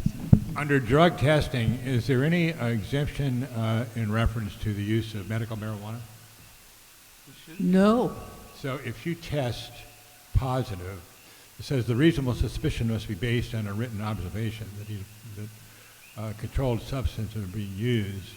Well, with something like marijuana, you really It can't. deals with if you're taking a medicine that may impact your ability to function on the job, you are supposed to have a conversation with the general manager about that. And that, to me, would be if you are taking it as a prescription. Where is that? It's in the drug and alcohol In drug and policy. alcohol, yeah. It also states, Jeff, in here that it's, Okay, the use of OTC drugs and legally prescribed drugs is permitted as long as they're used in the manner for which they were prescribed. I'm just thinking, apparently marijuana stays in your system for 30 days, so if they That's- test positive, 29 days after they If had there's marijuana. there's probably no reason to, I mean, this draws a picture that there's no real reason to be testing someone unless they are acting as if they're under the influence of something other than aspirin, ibuprofen, something like that. Or involved in an accident, or incapacitated. Do we have a CDL driver? We do. have one, yes. They should be tested. Well, that is also, those are under the CDL regulations. They have to have, don't you have to? Random drug testing. Well, random drug testing is not included in this. yes. Is what? The Why drug not? testing for anyone with a commercial license should be whenever they have an accident Right. or whenever they appear to be incapacitated. Right. You can drug test them right on the spot. Yes, you can. So And it would probably behoove the company to purchase a drug test kit that they can do a quick drug and alcohol test, just in case the cops can't be there to do it within, I think, 3 hours is what they say. within 3 hours, the person has to submit urine to be tested. Patty, under the drug testing category, it says a supervisor may direct an employee to submit to an alcohol / controlled substance. I was thinking it should be or a controlled substance test. Where are you? Under drug testing, What page are you? 20. Okay. It's where all the alcohol and drug policy is. It Oh, says under okay. drug testing, the first line. Should be and or. Yeah, I And- think it should and be slash. and/or a sure, controlled sure, sure. substance test. Yeah, sure. I like that. Okay. And then the only other thing I had up above drug and alcohol was it's neat and clean. The area, your workplace must be kept neat and clean instead of net and clean. I'm sorry, I can't hear you. It's right above on that page. It's right above. Right above the drug and alcohol policy. Right, number what 10. am I looking for? It says net and clean, and it should be didn't see neat it and there. clean. I didn't know if you caught that typo. It should be workplace. Oh, yeah, Okay. What you get for cutting and pasting? Okay, any other comments or questions? With that, I will finalize it and get copies back to everybody. Email. Email. No. I think Too many it's, trees Well, are dying. everyone's board book needs an updated, but we need to vote on it. Sure, To the sure, that's, accept it with I'm not the gonna change correction. anything. Many trees are dying. approved. So I move that we approve the employee handbook as amended. I'll second the motion. So we have a motion and a second to approve the employee handbook as amended. All in favor? Unanimous. Thank you. Okay, we'll get the corrections made, and we'll get everyone. I have just been handed something. Did we say bi-monthly for paychecks? No, Yeah. bi-weekly. Kari said that. Bi-weekly? Okay. Every 2 weeks. Every two, No, okay. Kari said bi-monthly. I think it is. I did say bi-monthly. It says bi-monthly. No, you want bi-weekly. Wait. Right. Sorry. That is, They'd like to get paid once, at least once a month. I thought we were trying to save money here. Bi-weekly. Okay, thank you. Bi-weekly on Fridays. That is a definite. Every other my bad. Friday. Okay. Good catch. I didn't catch that. Oh, it does say bi-monthly? It does. Yep. Okay, well, paydays are. All right, so we'll get those corrections made, and we'll get a new copy out to every board member in print so that you can put it in your board book to replace the existing one that's in there. And to the employees? Oh, yeah. Yes. Oh, yeah. In fact, the employees need 2 weeks' notice on this, on any change before they can be held accountable or it can apply to them. Is there a signer page on it where they can There sign is. it? Yes. Okay. I forgot, so. There is. So, all right. Next is a presentation by Keenan for pickleball courts in the activity center.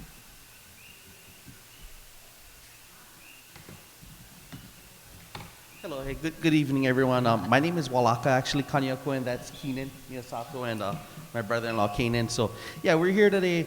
We just, real quickly, we don't want to take up too much of your folks' time, but we came today with a proposal to start using the indoor part of the activity center, which is this part, to play pickleball. You know, pickleball is one of the fastest growing recreational sports in America, so we thought that it was, something that we would like to do and we'd like to open it up to everyone. We just weren't very sure as to how it works with us getting access to this place and things like that. The other issue that we have is pickleball. It requires a hard surface to play on. And ideally with our weather situation, we would need a covered play area to play on.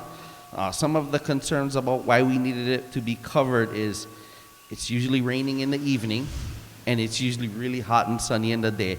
So if we're gonna have, older people or anyone playing in the hot sun, 9 a.m., 10 a.m., could get a little bit tricky there.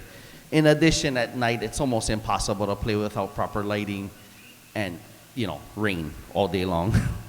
So that's one of the things. It's very limited access as far as county facilities right now. They do have quite a few county facilities that are playing pickleball. It's normally happening in the hours of 8 to 12 in the morning, which makes it really hard for some of us, working class. So some of the things that I would propose is that we would have maybe like an AM session and a PM session possibly here at the activity center. Maybe make a little organization, come up with something, and then we could all figure out, dates and times and things like that in the future. The other problem would be we would have to have a court, right? So we'd have to have lines. I guess one proposal for now would be possibly just taping it and then maybe just taking the tape out every time we use it.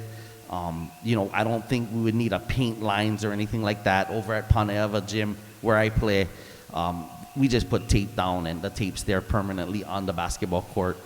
We just use one court towards the end. So that was one of the things that, we would propose as far as making lines on the court. The other thing that we would like to do, or I would like to do personally, me along with my two friends, is we would just like to probably make 2 courts. So we would purchase 2 nets, would leave it here, would purchase 4 paddles because it's normally a 2-on-2 sport. There is some 1-on-1, and it would purchase some balls. So it would come at no cost. You're saying it's 2-on-2, right? It's normally 2-on-2, yes, but there is 1-on-1 also. You can if you want. And it's, entirely up to the players how they want to play it. What's the length of the court?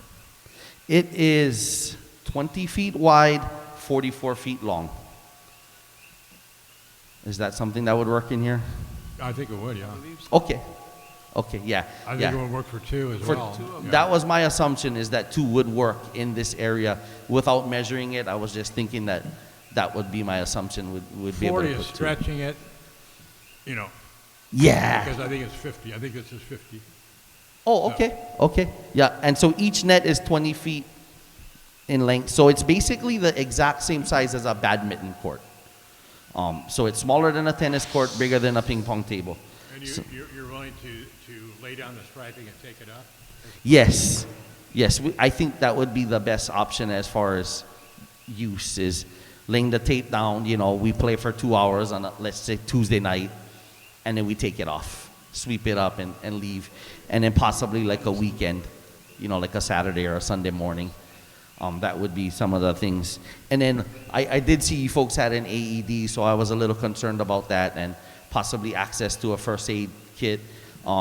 In addition, I think it would be a great idea to have someone who's here, who's playing, also be CPR first aid certified. I think that would just be, on the safety end, that would be a good thing for us to have. And then in the future, possible leagues, tournaments, fundraisers. I don't know. We can go on and on. No, this is voluntary, right? It's all voluntary. Totally voluntary. No charges for the participants. No, I don't think we should charge. If you were to lay the tape for the court, how long does that take? Probably take about 10 minutes. Oh. Yeah, I set one up in my driveway, and we've been playing in my driveway. So I did it with chalk, and it's pretty quick. It would be pretty quick. So we do have a very heavily used building here. Yes.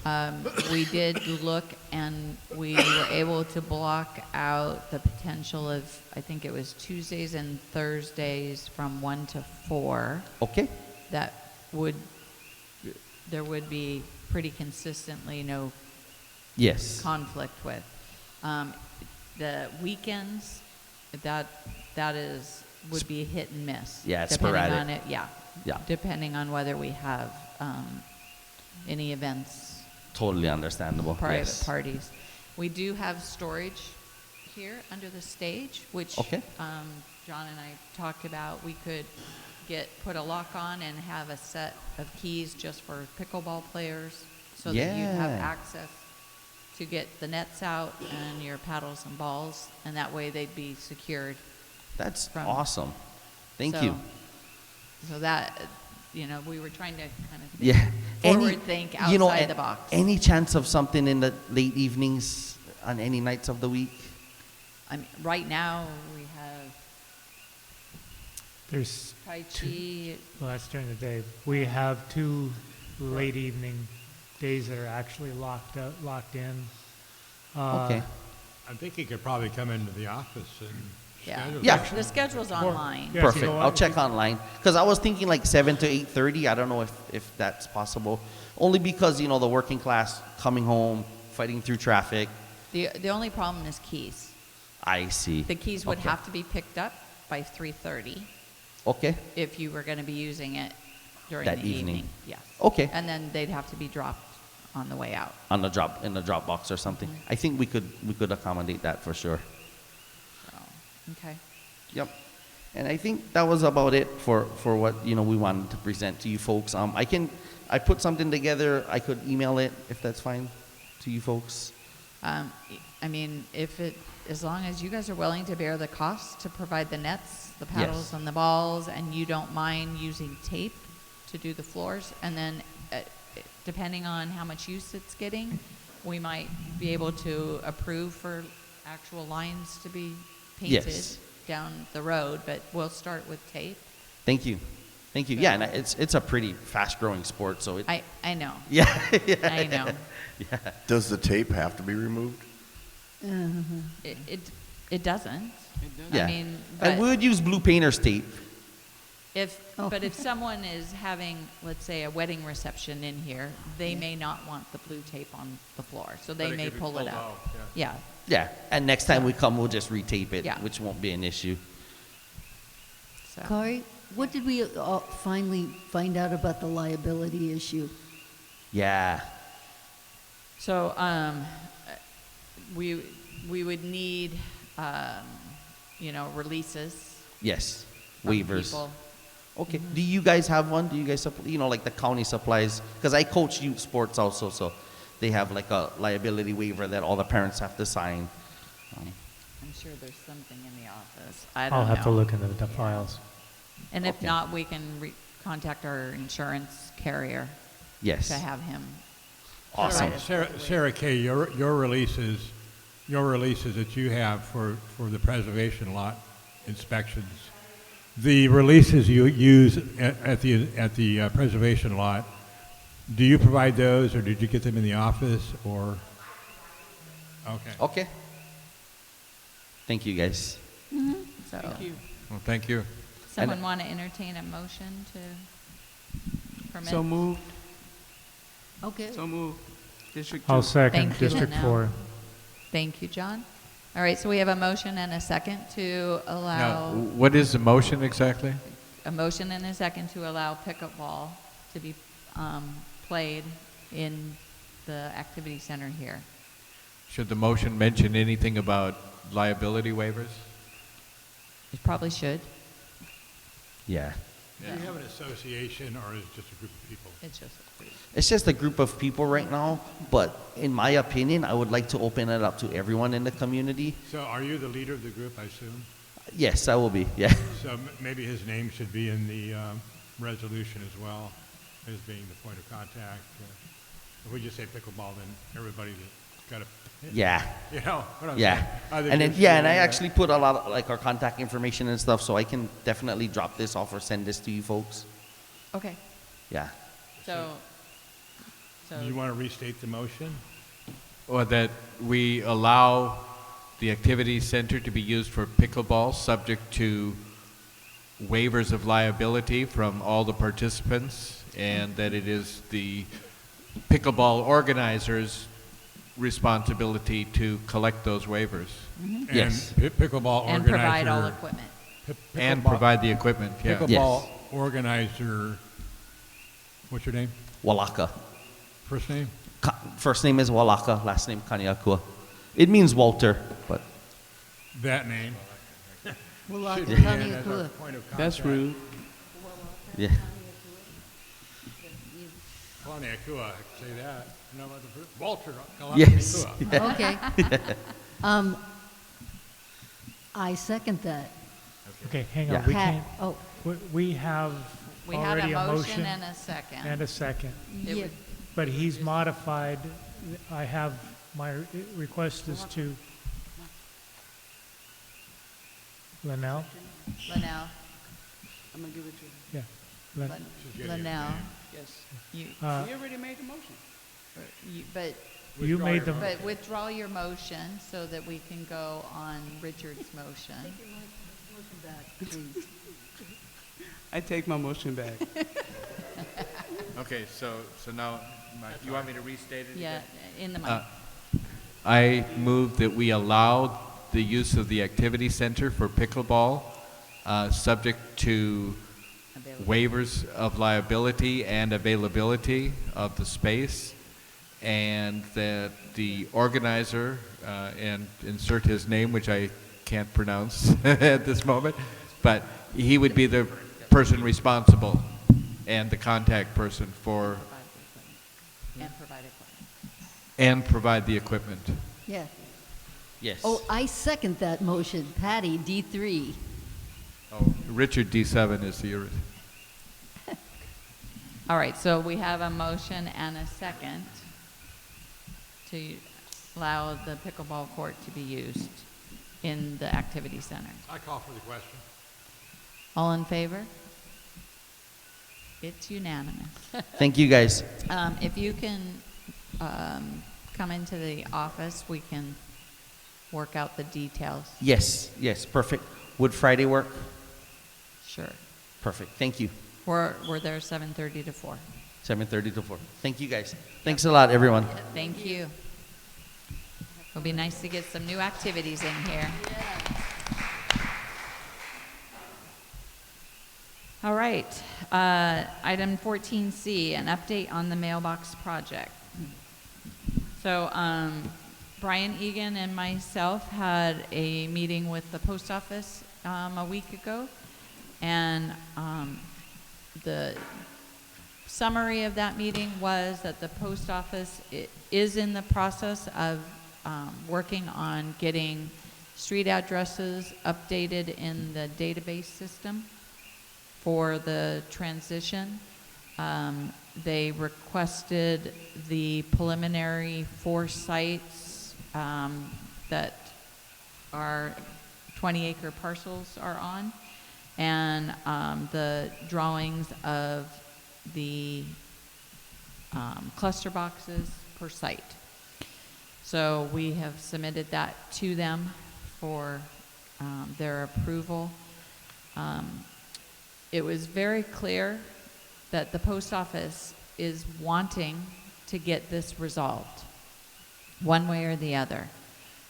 It was also very clear, though, that after 10 years of working with HPP and having multiple boards start the process and then stop the process, that they are not willing to continue on if this process gets stopped once again. They will be done. And, you know, someone suggested maybe that the post office should just come pick up the 2,000 mailboxes that are here on our parcels, on our streets, and that way all HPP owners will be in the same boat with their mail. Because it isn't fair that there's 2,000 people that are able to get their mail in the park and a potential 6,000 people that are not. So maybe we should just have the post office take all the mailboxes out of HPP. Everyone can worry about having to go to Hilo, go to Kayao, go to Pahoa for the mail. Or we can figure out a solution that's going to work for everyone. But the post office wants the solution done quickly. The mailboxes are here.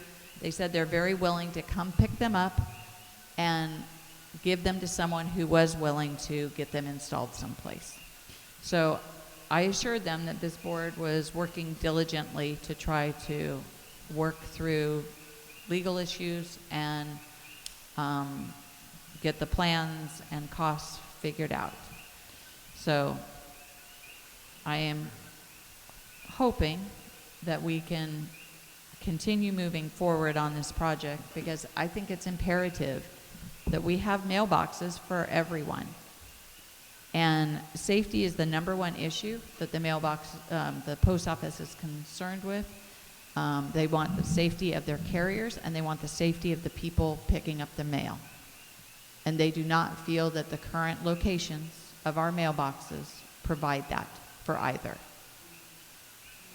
But they could be moved back to the back of the easement, and that would So a lot more room. Again, 20 feet, 2 foot for a mailbox, that's 18 feet off the street. Seems like pretty safe to me. It is, but the cost factor of covering, because right now we can put a covering over back-to-back Are mailboxes. the So it mailboxes would warranted, be, right? what? They're warranted, right? No. No. You sure? I thought they came with Yeah, oh, pretty the long warranty. No, the warranty that's on From the the factory. mailbox. Excuse me? From the factory? Yeah, but first of all, the mailboxes that we have are no longer produced. First. Second is that the warranty is only for X, and I'll go look it up because I don't know it off the top of my head. Won't be very long. And after that, we end up footing the bill to replace them as things happen to them. That's just my... Yeah. So it is very unusual that the post office has given us $1 million worth of mailboxes. If they pull these mailboxes and we try down the road for a few years down the road to do this again, we will be responsible for coming up with $1 million to buy the mailboxes. The post office does not have to give us these boxes. They did it because they want to get something resolved to have mail delivery in HPP. So, For everyone. For everyone, yes. So, we need to make a concerted effort to get everyone happy. Because I know that there's not one person that's not going to, where we have a solution that everyone's going to be happy. But we have to think of what the majority of the owners in this association need and want. So when we did the surveys and sent them out with everyone's bill, the number one option that people have said they wanted to see on the 20-acre parcels is mailboxes.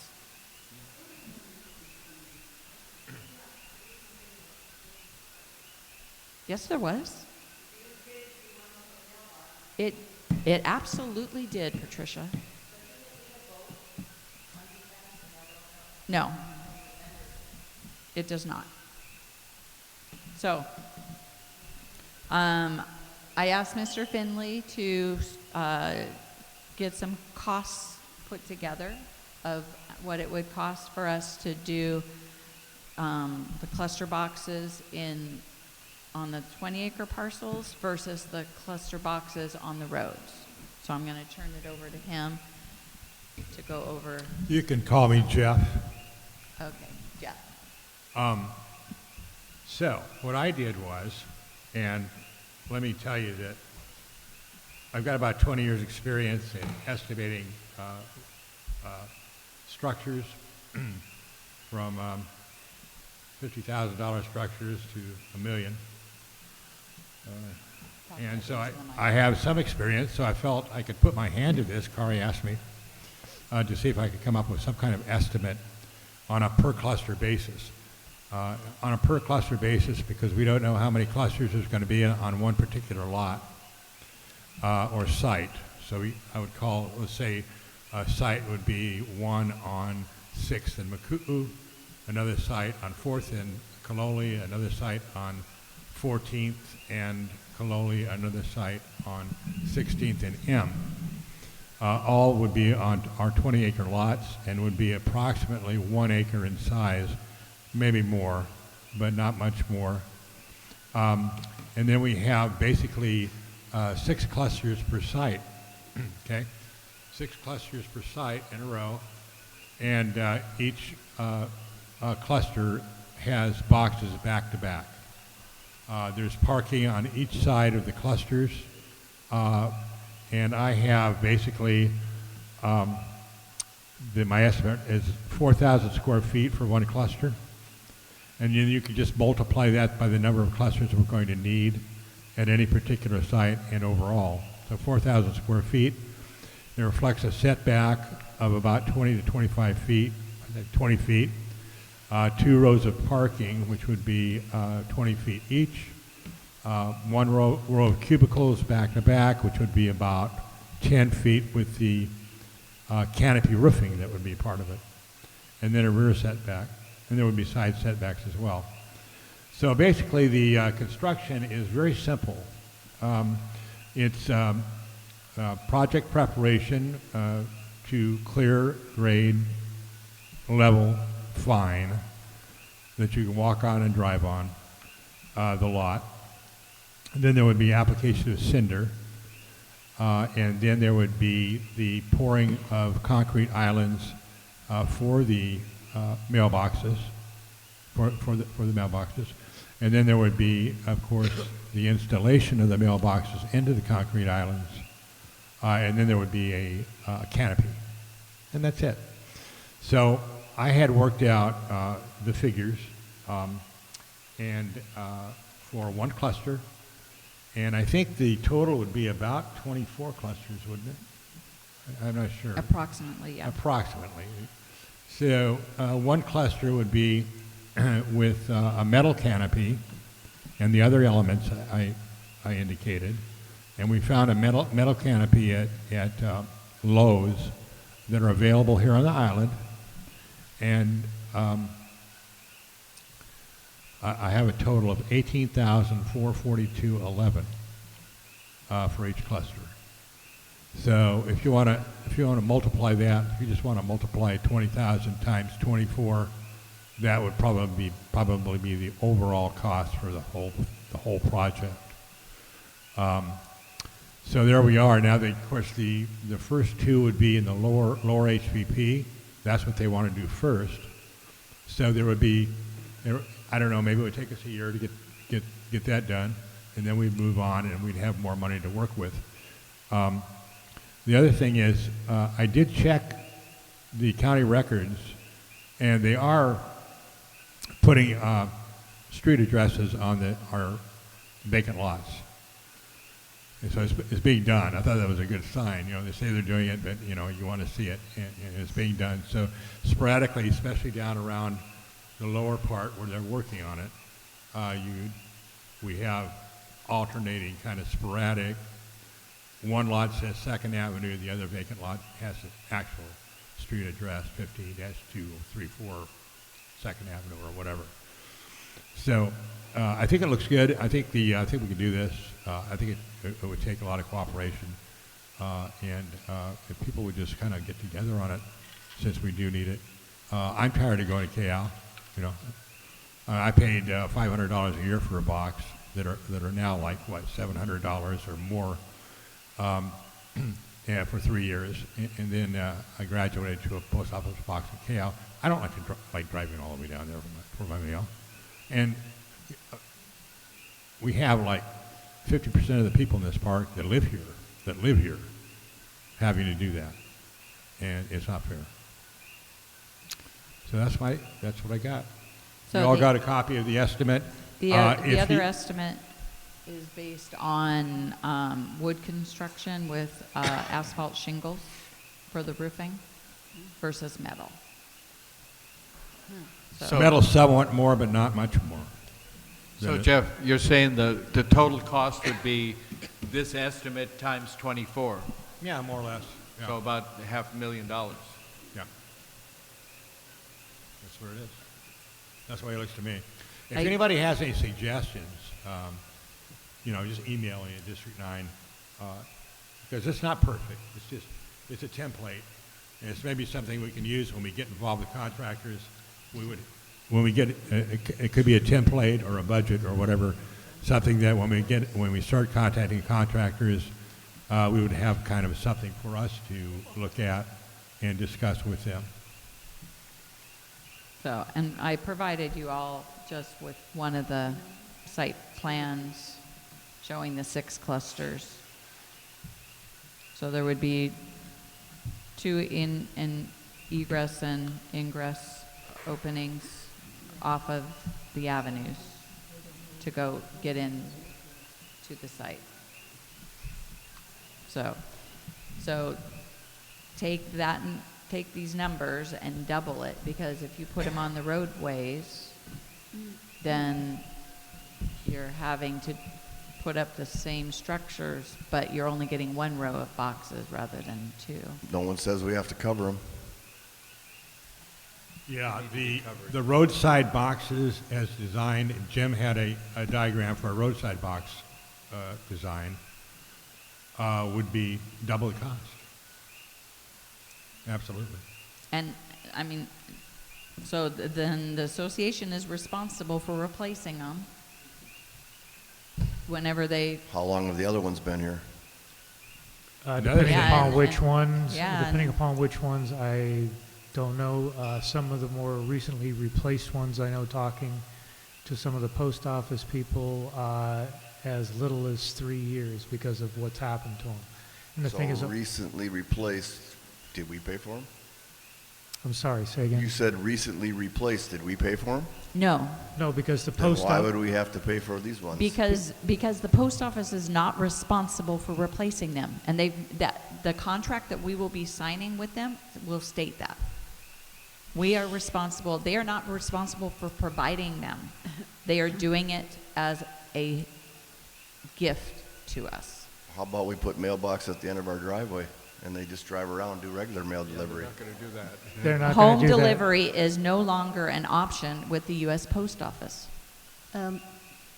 Jeff, Patty, I have you a wanna quick question for you. I have two estimates that were given. One shows 16, one was dated the 16th of April, one was dated the 19th.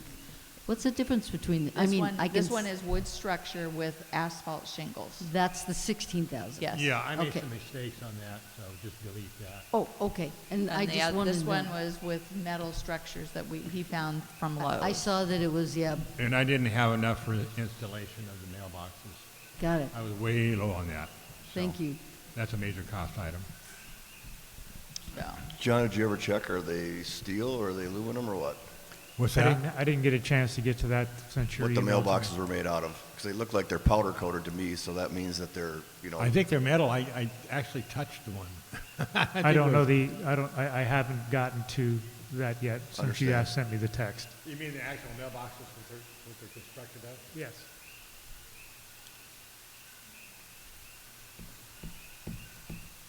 Jim would know. yeah, all right. Does anyone else have any questions?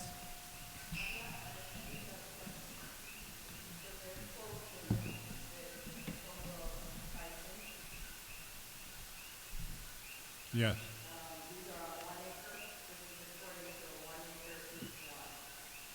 One cluster. That's one One cluster. cluster. There's six clusters per acre. That's one. We're doing it on a one cluster basis because we don't know how many clusters are going to go on. The post office will be dictating how many residence boxes will be at each site. So one site might have 6 clusters, site might have 5, one site might have 7.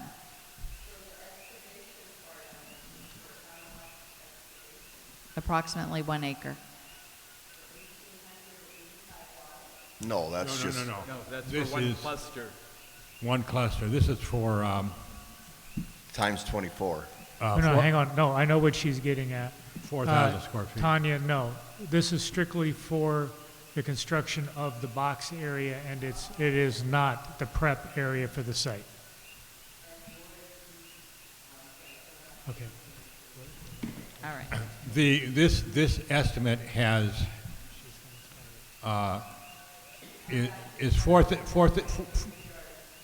square feet. Yeah. So the excavation is based upon 4,000 square feet. in Thank the you, Jeff. center. All right.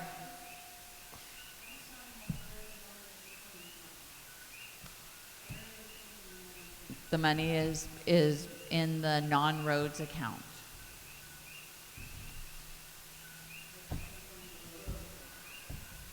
It came from the 5% that is permitted to be moved from the roads account to the non-roads account for HPPOA assets.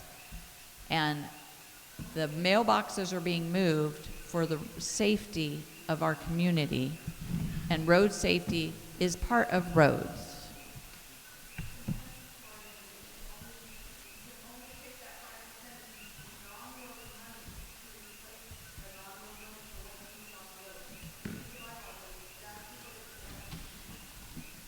Thank you. Item number 14D, update on the forensic analysis. No, sir. I said no, sir. We're moving on.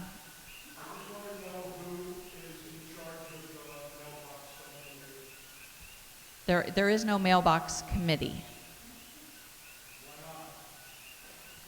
It was dissolved.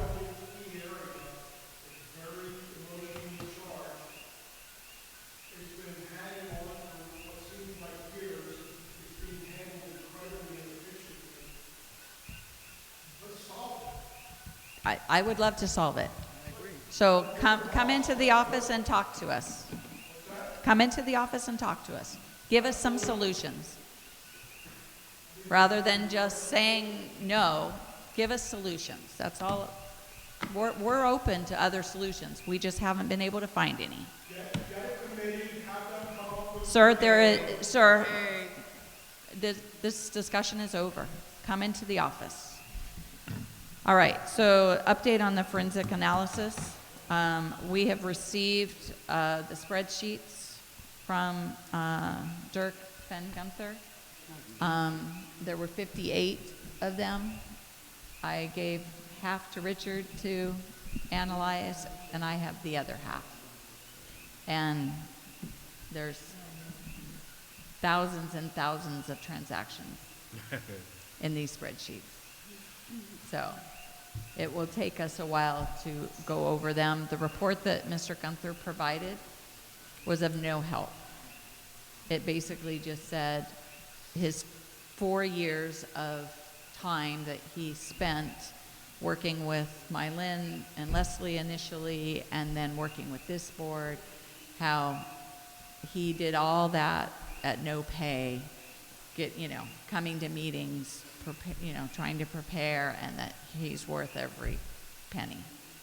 So at this point, Richard and I are going to just continue going through the spreadsheets, see if we can see any areas that need to be addressed.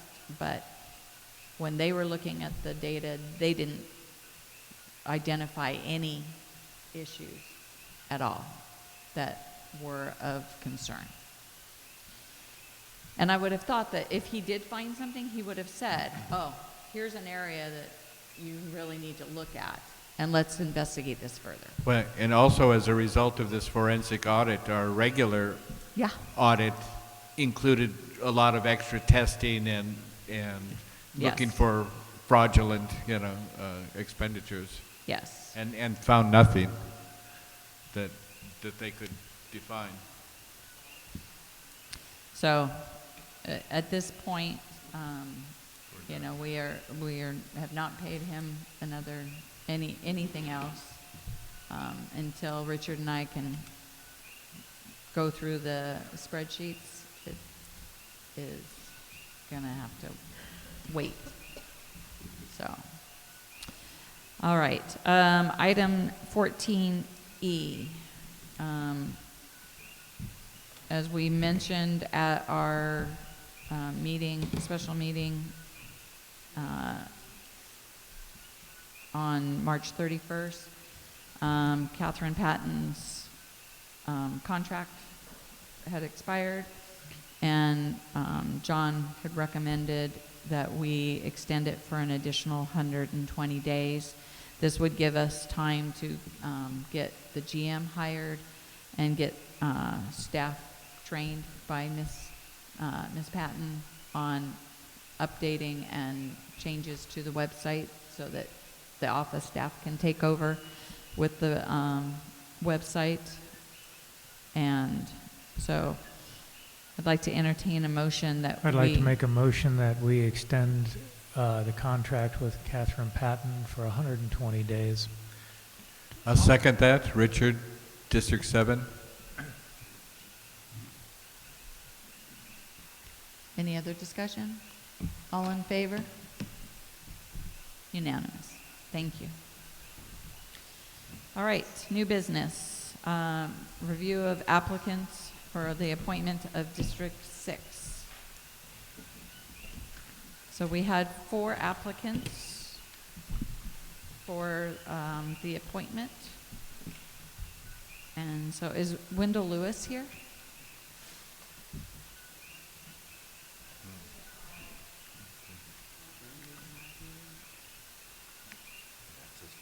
Oh, sorry. Okay, 5.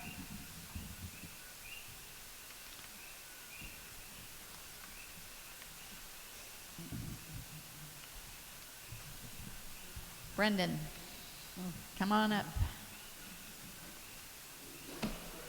Just to the mic. Yep. So give us a brief Liability. description of why you would like to be appointed to the board. Well, I've been in HPP since 2005, and from what I've seen in past boards and stuff, it's enough to make you want to tear your hair out and check into the Memorial Hospital there. I do think there's lots of room for improvement. I do think you guys have made some good headway, and I know it was so badly broken that it's going to take some time to fix. But I do want to be a part of that process. I do have experience in that area. I was a president of a condo association who, unbeknownst to anybody, was almost $2 million in the red, the accountants included. So basically, I fired everybody except the general manager, and we started all over again.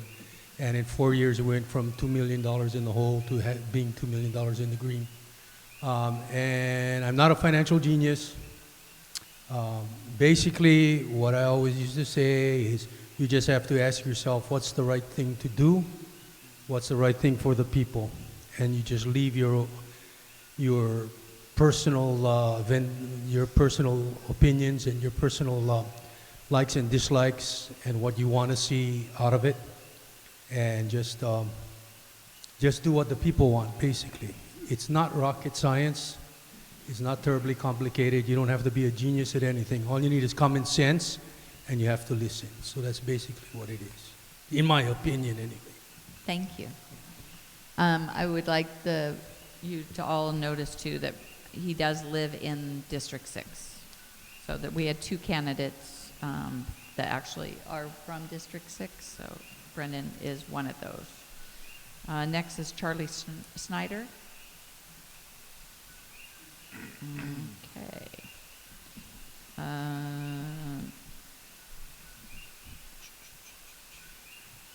Next was Haley Thurston. Also not here. And last was Naomi.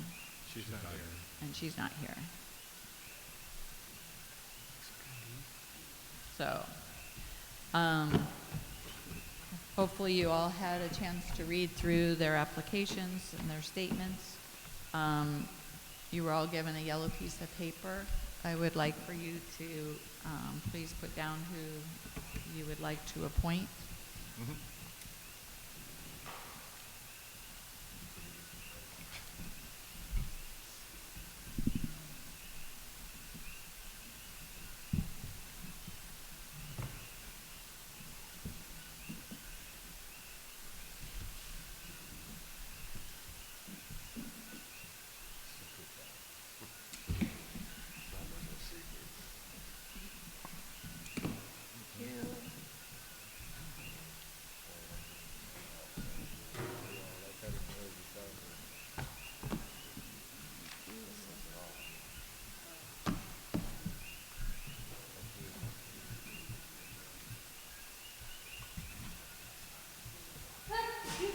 Bless you.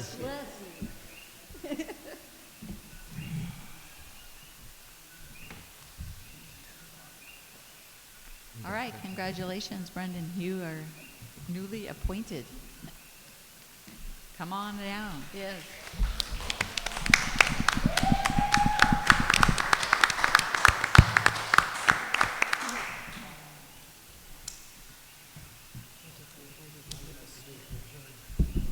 No.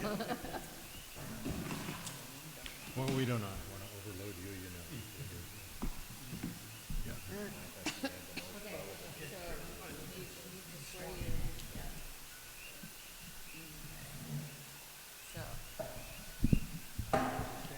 Yes, yes. So, as a board member, you are expected in, more is expected in those in leadership roles. By signing this statement, you as a board director of Hawaiian Paradise Park say that you will represent the interests of all people served by this organization and not favor special interests inside or outside of Hawaiian Paradise Park Owners Association. Not use your services on this board for your own personal advantage or for the advantage of friends, associates, or family. To respect and support the majority decision of the board. To treat other directors and employees with respect, all with whom you come in contact. Approach all board issues with an open mind, prepared to make the best decision for everyone involved. Do nothing to violate the trusts of those who elected or appointed you in the board for those that we serve. Focus your efforts on the goals and plans of Hawaiian Paradise Park Owners Association and not your personal goals. Never exercise authority as a board member except when acting in a meeting with the full board and that you will delegate or being delegated by the board. Keep confidential information confidential and consider yourself a trustee of Hawaiian Paradise Park Owners Association and do your best to ensure that it is well maintained, financially secure, and always operated in the best interest of those we serve. Do you agree with all of these? I do. And you state that you are aware that failure to observe the HPPOA bylaws or failure to maintain the rules governing board operations may result in a reprimand or possible removal. Yes.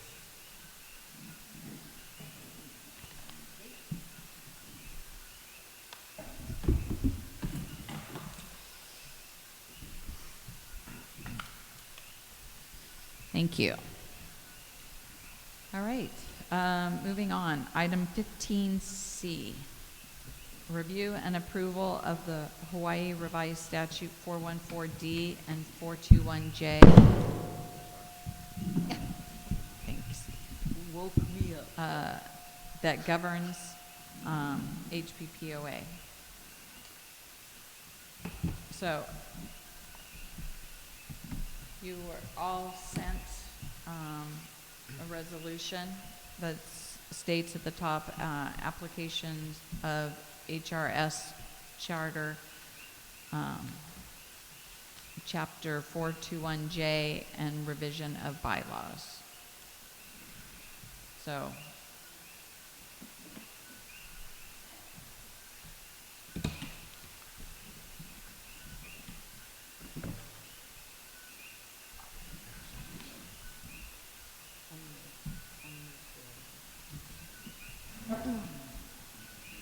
okay, so we've had conversations with legal counsel about why 421J is right for HPPOA. So our legal counsel is, you have the opinion that both of these 414D and 421J. They both apply. Both to, apply. To HPPOA Owners Association. And when reviewing the bylaws that were revised in 2010 actually incorporated quite a bit of 421J into them, but not all. So that was one of the concerns. So one of the biggest issues with 414D is it has a requirement for quorum of 10%. 421J also has a requirement of 10%, but it gives the ability for us to use proxies and cumulative voting. So what that means is instead of us having to have 880 people present at a meeting, individuals would represent a sector for voting purposes. So large associations have had to go to proxy voting in order to accommodate the restriction of the 10%. 414D does not offer the option of proxy voting. So in order to be legal, which we're a nonprofit corporation, we have to abide by the law, we would have to then have 10% quorum at our members' meetings. And we will never have 880 people at our members' meetings.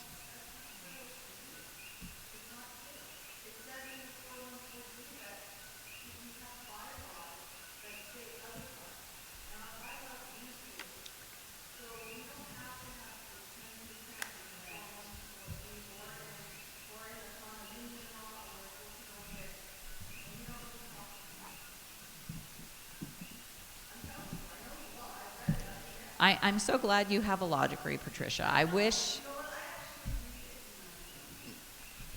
I am not the a lawyer lawyer is telling us differently. I am not a lawyer, and I am not going to say that I understand the law.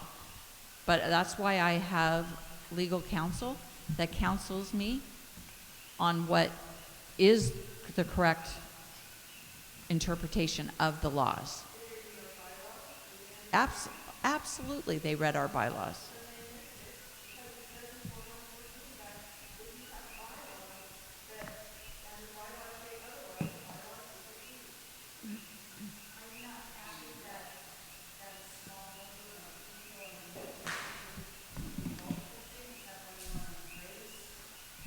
No, we're just trying to become compliant with the existing laws. No, that's certainly not my objective. I would hate to see us not have membership meetings. Okay, I would hate not to see us have a quorum at membership meetings. But I also respect an attorney's opinion, and we have to abide by the laws that are interpreted to us by attorneys. It's the only thing we do.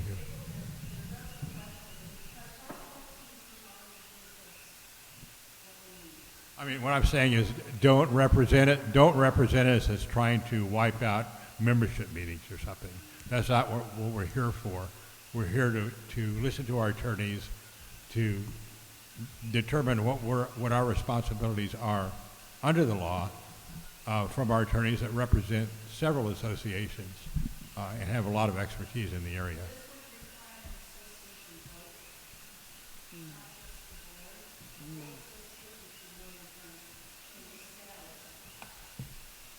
I don't think the problem is that we're changing anything. We're just bringing ourselves into the scope of the law as it now reads, because 421J was established after 414D.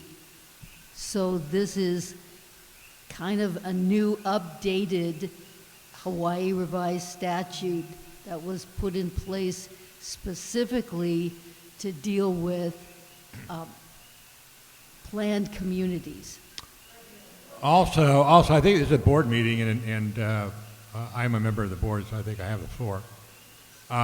The various the bylaws committees for years for the past 5 years that I've been involved, and that you've been involved, Mylene, know that one of the chief objectives of the bylaws committee was to have our bylaws in compliance with state statute, that they weren't in compliance. Well, here we are. We've arrived. Yeah.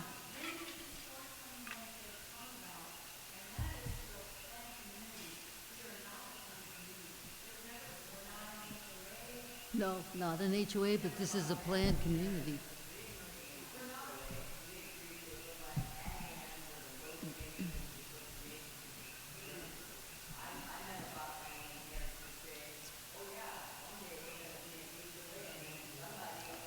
This is not trying to make us an HOA. No. We are still going to be a road maintenance association. Right.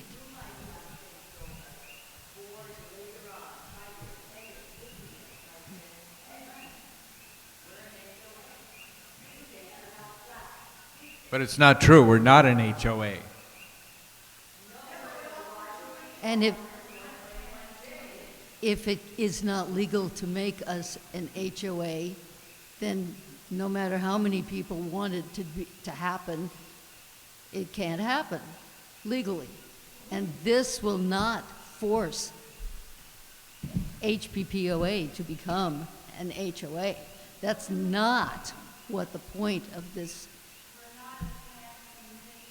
We are a planned We a are. planned community. I have, yes.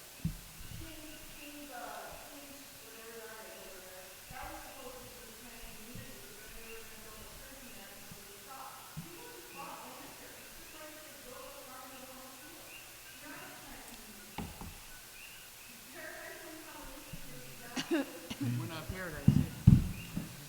Can we cut this discussion? Yes. All right. Confused, everybody want to have their own way, people.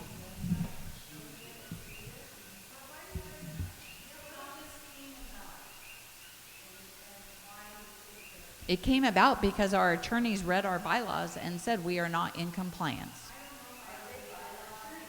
Well, it doesn't matter whether you agree with them or not. That's been our counsel. No. The bylaws will be an association vote. So.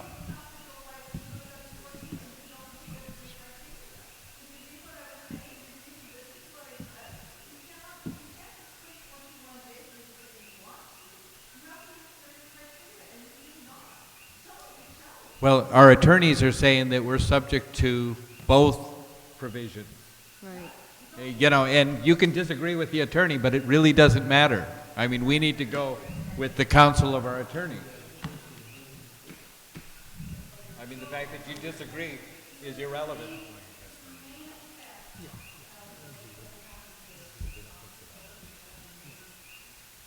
That is one of the major aspects, yes. The other one is giving the community, giving the community properties the ability to. No. Just to be able to do things like put the mailboxes on the properties.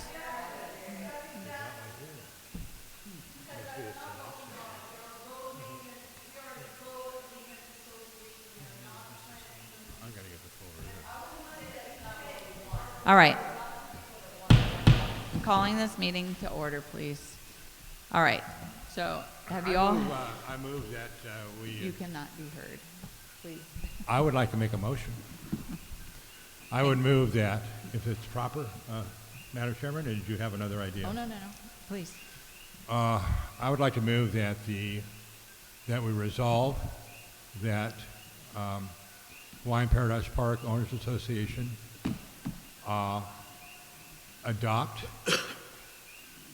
this application of HRS Chapter 421J and revision of bylaws dated, I guess, do we put in today's date? Yeah, it would be adopted as of today. And today's date is what? Remind me. 19th. The 19th. 2023. I don't know how to describe this document. Wait a minute now. Help me out here. I think I started something that I can't finish. The resolution of the Board of Directors of HPPOA adopt that at the board meeting on April 19th, HPPOA Owners Association, a nonprofit corporation,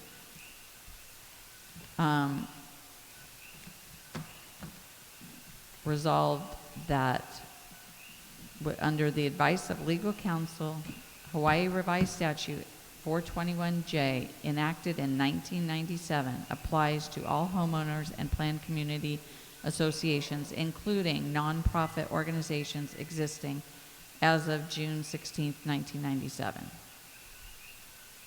The HPPOA's power to impose assessments on homeowners that, if unpaid, may become a lien on the parcel was affirmed in the 1983 by the Hawaii Supreme Court in Paradise Huli Why don't we do this? Hanaliki versus HPPOA. Why don't we refer to this document and have it incorporated by reference into the minutes? I mean, you want to restate all that for the motion? No. So perhaps we could say that it's already printed, so the resolution of the Board of Directors of Hawaiian Paradise Park Association on April 19th, 2023, do hereby adopt this application of HRS Chapter 421J and revision of bylaws as submitted and as included in the record. How does that sound? No, it doesn't. No, it doesn't. It's state We're not law. adding anything When to the bylaw. the No, because if you read the whole thing, and the revision of the bylaws. The bylaws will need to be revised to adhere to 421J.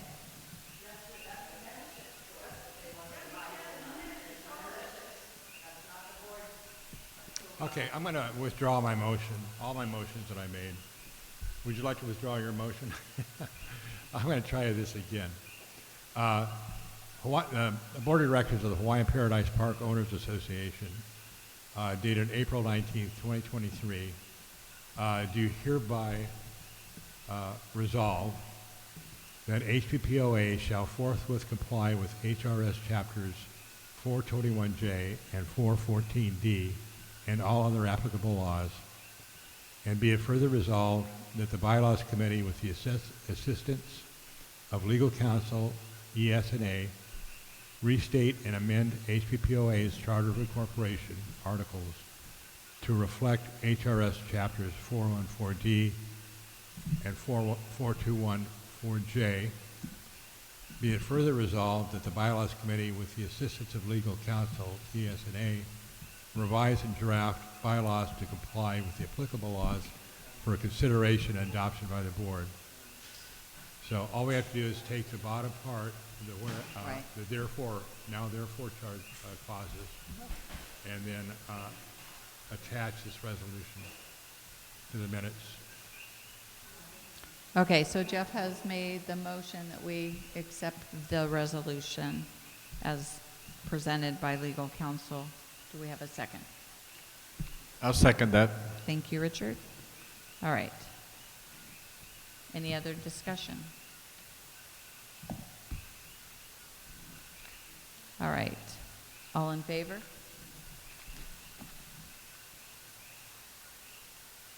All opposed? Abstained? All right. Resolution passes.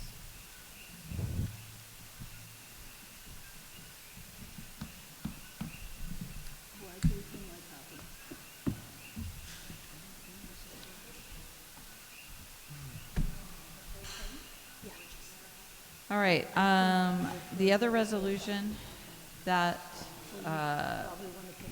we have is for the installation of postal mailboxes.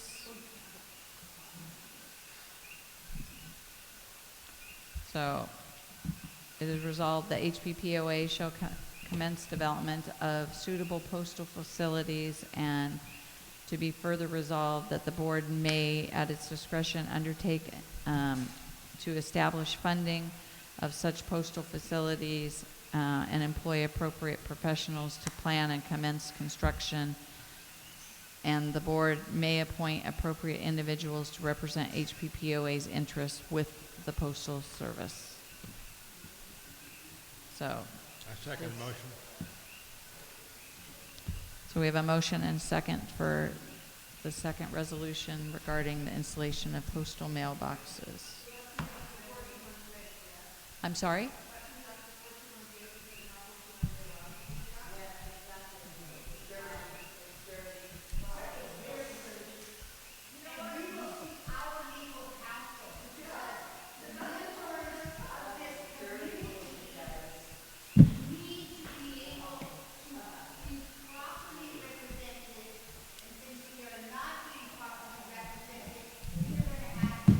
Sarah. Point of order, can we proceed? Sarah, we're talking about state law.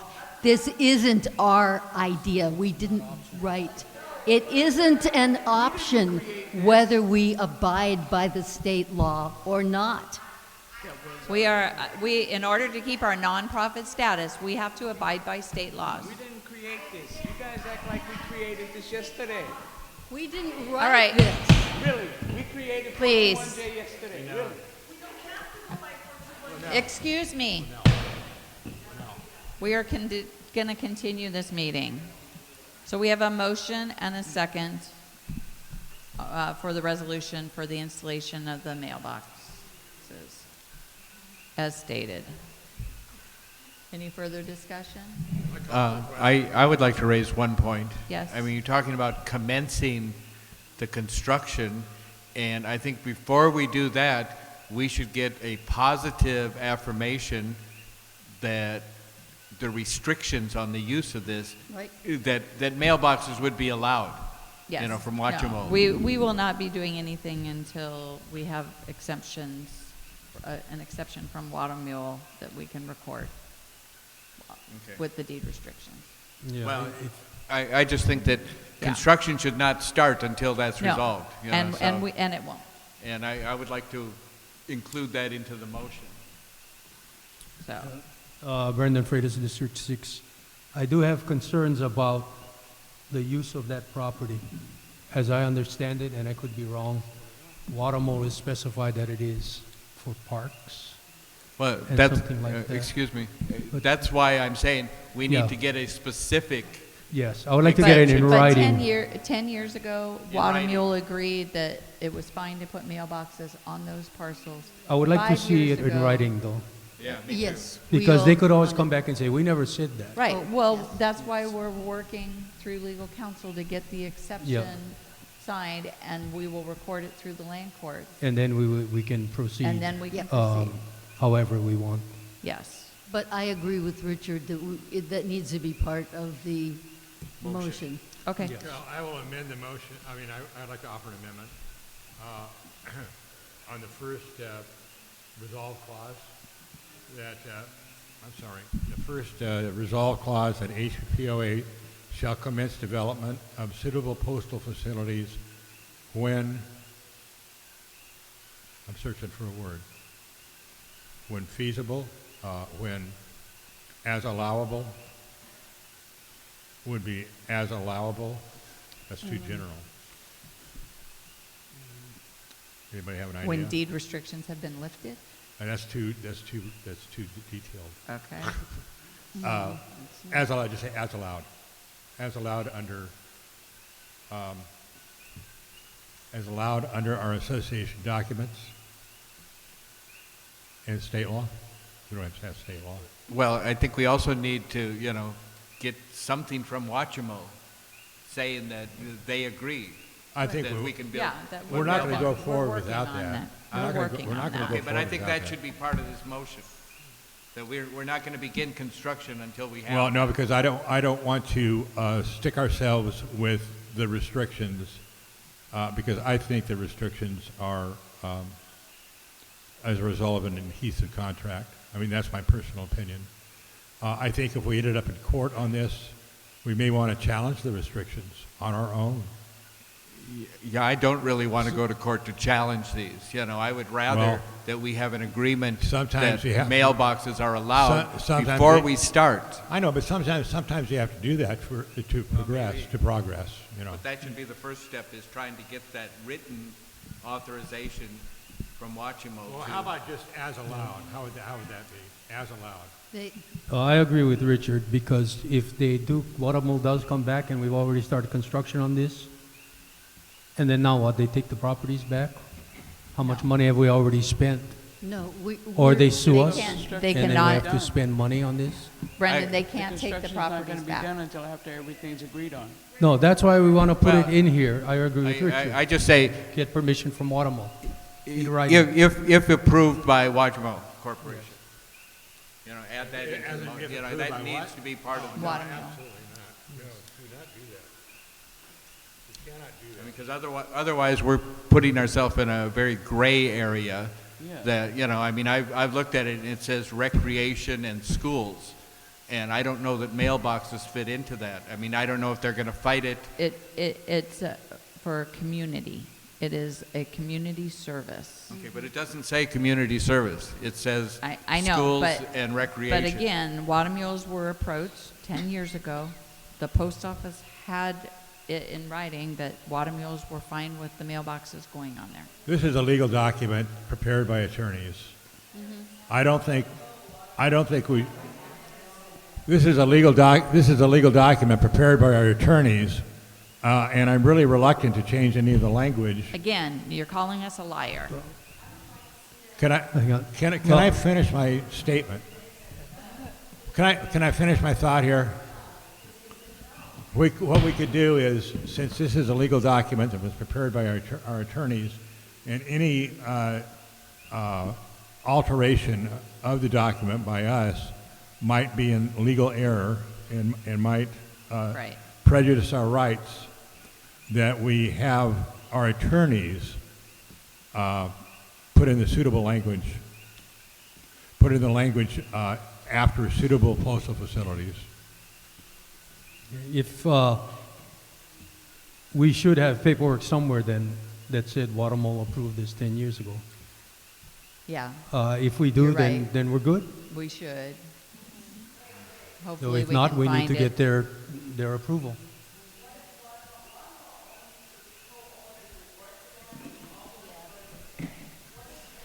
So,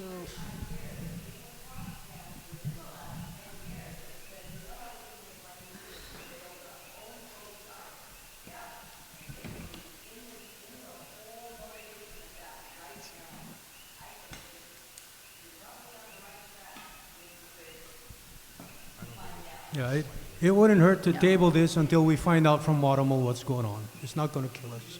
I move to table this. Yes, we will. We will table this resolution and we'll resubmit it to them to add the change with the clause. okay. I second. Okay. All right.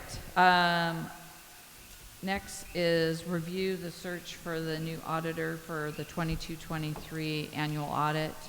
So Jeff has made calls to a number of different CPA firms in town, and we are looking to get bids from them for our annual audit that will be coming up in a few months.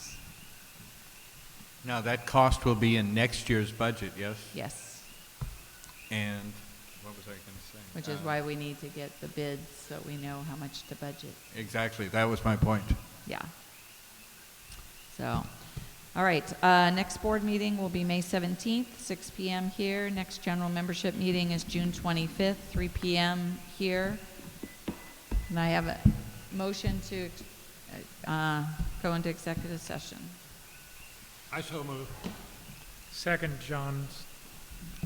All in favor? Aye. Okay, thank you. Thank you all.